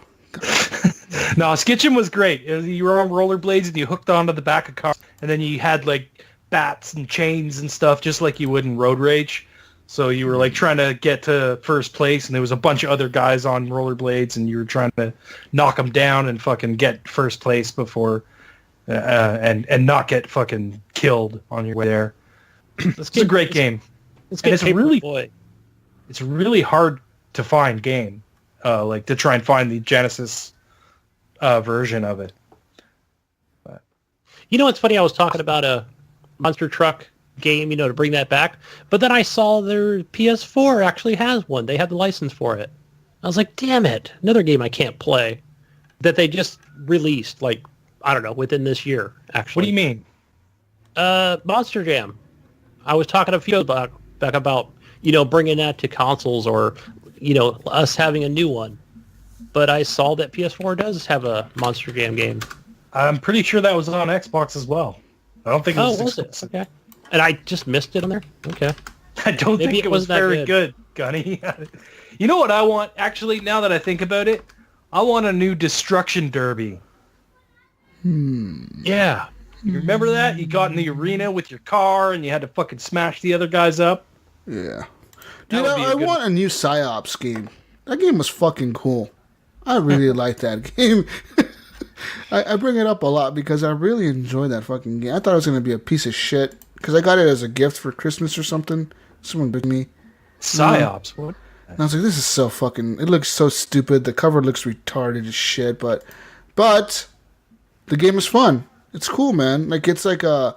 You're a soldier that has like a... Oh. It's kind of like Beyond Two Souls where you have like psychological powers or some shit. You can control people. You can take over people's brains and make them do shit. And yeah, it was just fucking cool. Yeah. I remember this game now. Yeah. I'm just watching a video on this shit. Yeah, this was a pretty cool game if I remember correctly. Yeah, they never made a sequel to it, I don't think. It was on Xbox and PlayStation 2, right? Yeah. I remember I played it on the original Xbox. Yeah, that's what I played it on. So, yeah, there was never a sequel made for it, and it looked pretty good for the time. I mean, the graphics were pretty good. The gameplay was it was fun. I mean, and like I said, the coolest thing about it was you can control people's brains and, like, get people to do things for you and all this crazy stuff. It's interesting. But yeah, that's what I want. Yeah. It's a remake. Bring it back. Cool. Bring it back, Yeah. Microsoft. Bring back some exclusives. PsyOps exclusive to Xbox. Console Yes. launch exclusive. Skitchin! Exclusive to Xbox. People are going to be like, what the fuck is this? It'll be like a Shenmue announcement, for PlayStation. It'll just melt people's minds. Anyway, our last one is, it's a great question for moms, since it's Mother's Day tomorrow. Brian Tulp Jr. asks, what trait are you happy you got from your mom, and what trait do you hate that you got from your mom? God. I don't know. I'd say a good trait from mom is just being nice. Being nice to people. I'm nice to you guys, right? Shut the fuck up. Shut the fuck up. Biggest asshole I know, dude. Right? Just ask Mark. Right? Always apologizes. Oh, good I don't know. trait from my mom. I can't think of one. It's hard for me. Yeah, me either. I'm kind of... Because you got to think back in time about how they were. I don't know, man. I don't know. Honestly, I cannot answer this question. Yeah, I'm at a loss here. Yeah. Mm-hmm. I don't know. But happy Mother's Day to all the mothers out there. That's for sure. That's tomorrow, right? And then Mexican Mother's Day was May 10th, guys. Dun, dun, dun. Oh, Mexican Mother's Day. No, that's what it is. Mexico Mother's Day is on May 10th every year. It don't matter what fucking day of the week it is. It's not like the U.S. where the U.S. is every second Sunday, right? Yeah, the second Sunday of May or something. It's just like Father's Day where it's the second Sunday of June or whatever. And in Mexico, that shit's set, dude. It's a date. That's what it is. So, yeah, I had to go celebrate Thursday. It was a Mother's Day dinner with people, and I was like, oh, fuck. I totally forgot. I was playing video games. I was all excited until, like, 3 o'clock came around, and I got a message on my phone like, hey, are you going to be ready at 4:30? I was like, oh, fuck. Fucking Mother's Day. It's Mexican Mother's Day, amigo. Get your ass over here, Holmes. But real quick, guys, I want to talk to you about something. The Destiny 2 puzzle. So you know how Destiny 2 just released their new raid, right? The new DLC? I put the hidden content in there. And you know who got into it? The Redditors. So Redditors, subreddit Raid Secrets, and it's a subreddit, where a bunch of people got together and they started piecing together the puzzles and secret messages of the raid. And they got this message. Thank you for taking the time to piece together this message, friend.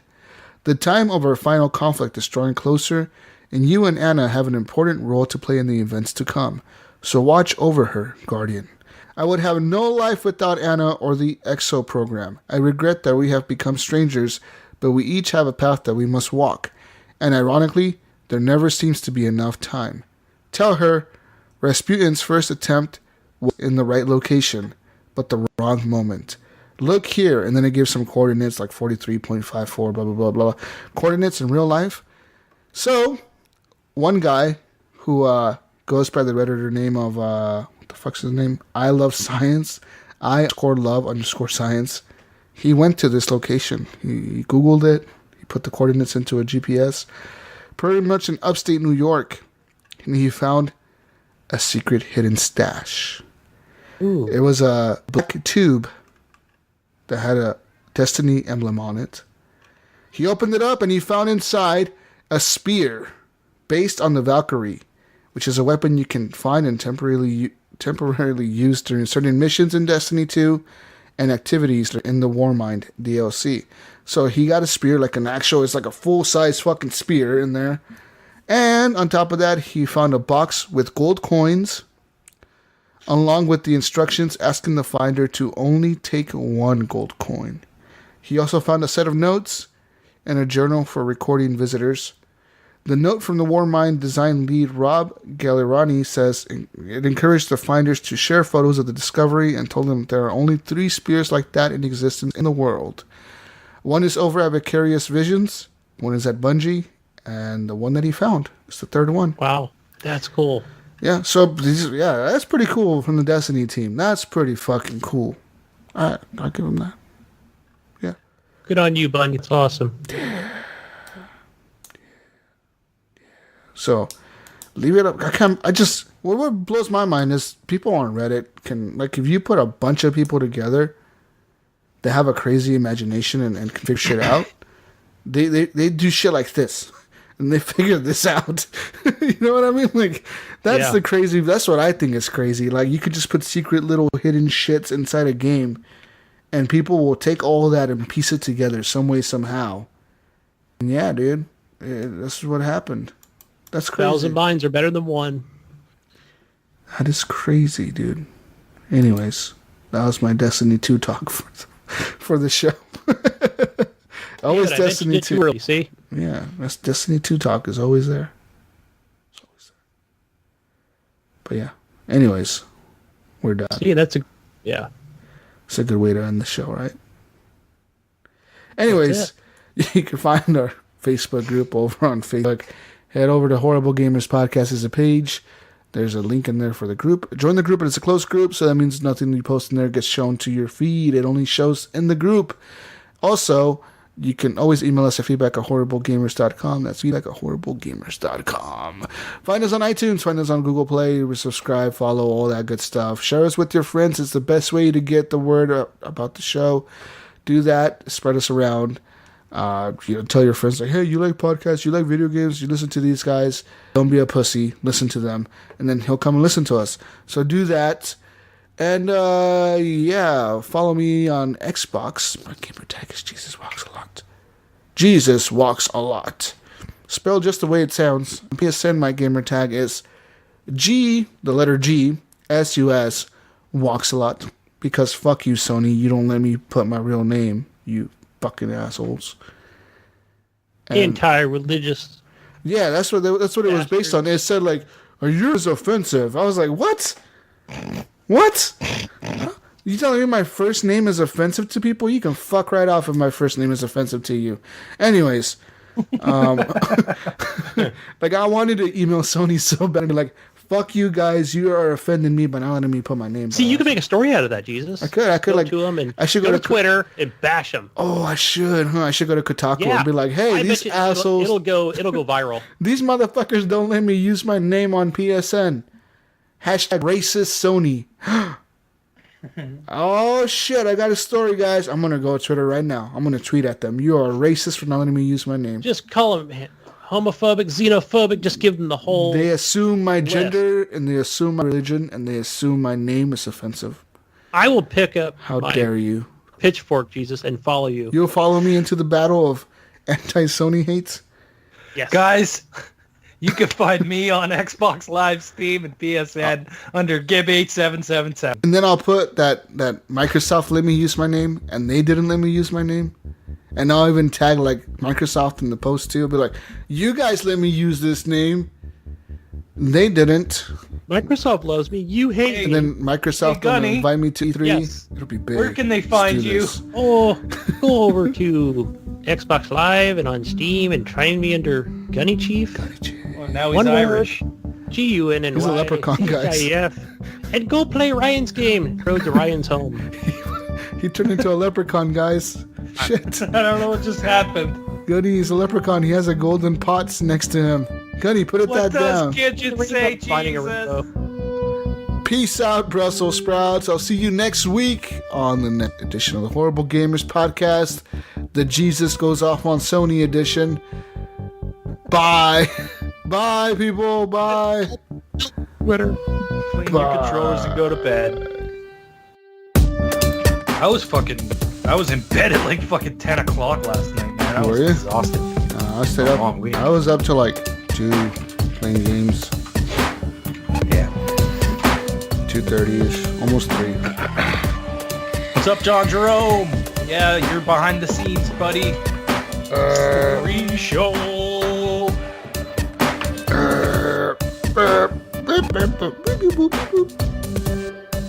Oh, Alan says he needs to kill you in Wildlands, Gunny. Oh, that's a threat. I'm gonna report you. man. I'm gonna report you to Facebook right now, Alan. You gotta find me first. All right, I'm gonna go have a quick smoke. You go have your quick Get smoke. the storm. Go have your damn quick smoke. I will. I'll be watching you, though. I'll be watching you. Don't you fucking... Don't you talk Oven's some broke. shit about... Oven's broke. Crap. Uh-oh. Yeah, no quiche this morning. Oh, no. All right, I'll be back. Why? How did you break your oven, Gunny? Dude, it, like, right before we started doing this, it said that, I don't know, like, and we almost burnt the pizza the other day. Well, it was pretty much burnt. It's overheating, and it's one of those Whirlpool digital like the ones ones on with the the side. flat grill surface. Yeah, so I went and reset it, and I came back here, and it's toast. Broke it. It's toast. Fried. Today I am vaping Superb Royal Collection. Some kind of blueberry, raspberry, berry. Berry flavor. Raspberry. No, it's like blue. It's called Blue Pixels. I'm assuming it's like blueberry, right? Blue Yeah. Pixels. Would be blueberry, raspberry. I like blueberries in my oatmeal. Gunny, nobody eats oatmeal, dude. That's so I like try that's to. so 1960s. Get with the times, bro. I'm not eating raw quiche. Quiche. I'm trying to say that's cooked. Let's see it. Let's be the judges of this. Could be cooked. You should go try it. I don't know. I don't want raw, runny egg quiche. You finished God of War yet, Eric? Eric, did you buy another he did finish PS4? Because I thought didn't his wife get him a PS4 and then he sold it, and then he bought another one, or was that Brink? No. Brink sold it. Becca got him like a PS4, and like 3 months later, he sold all his consoles. No, that was Brink. Fucking Brink. Yeah. He was like, dude, I sold all my consoles. I was like, what the fuck? This shit's crazy.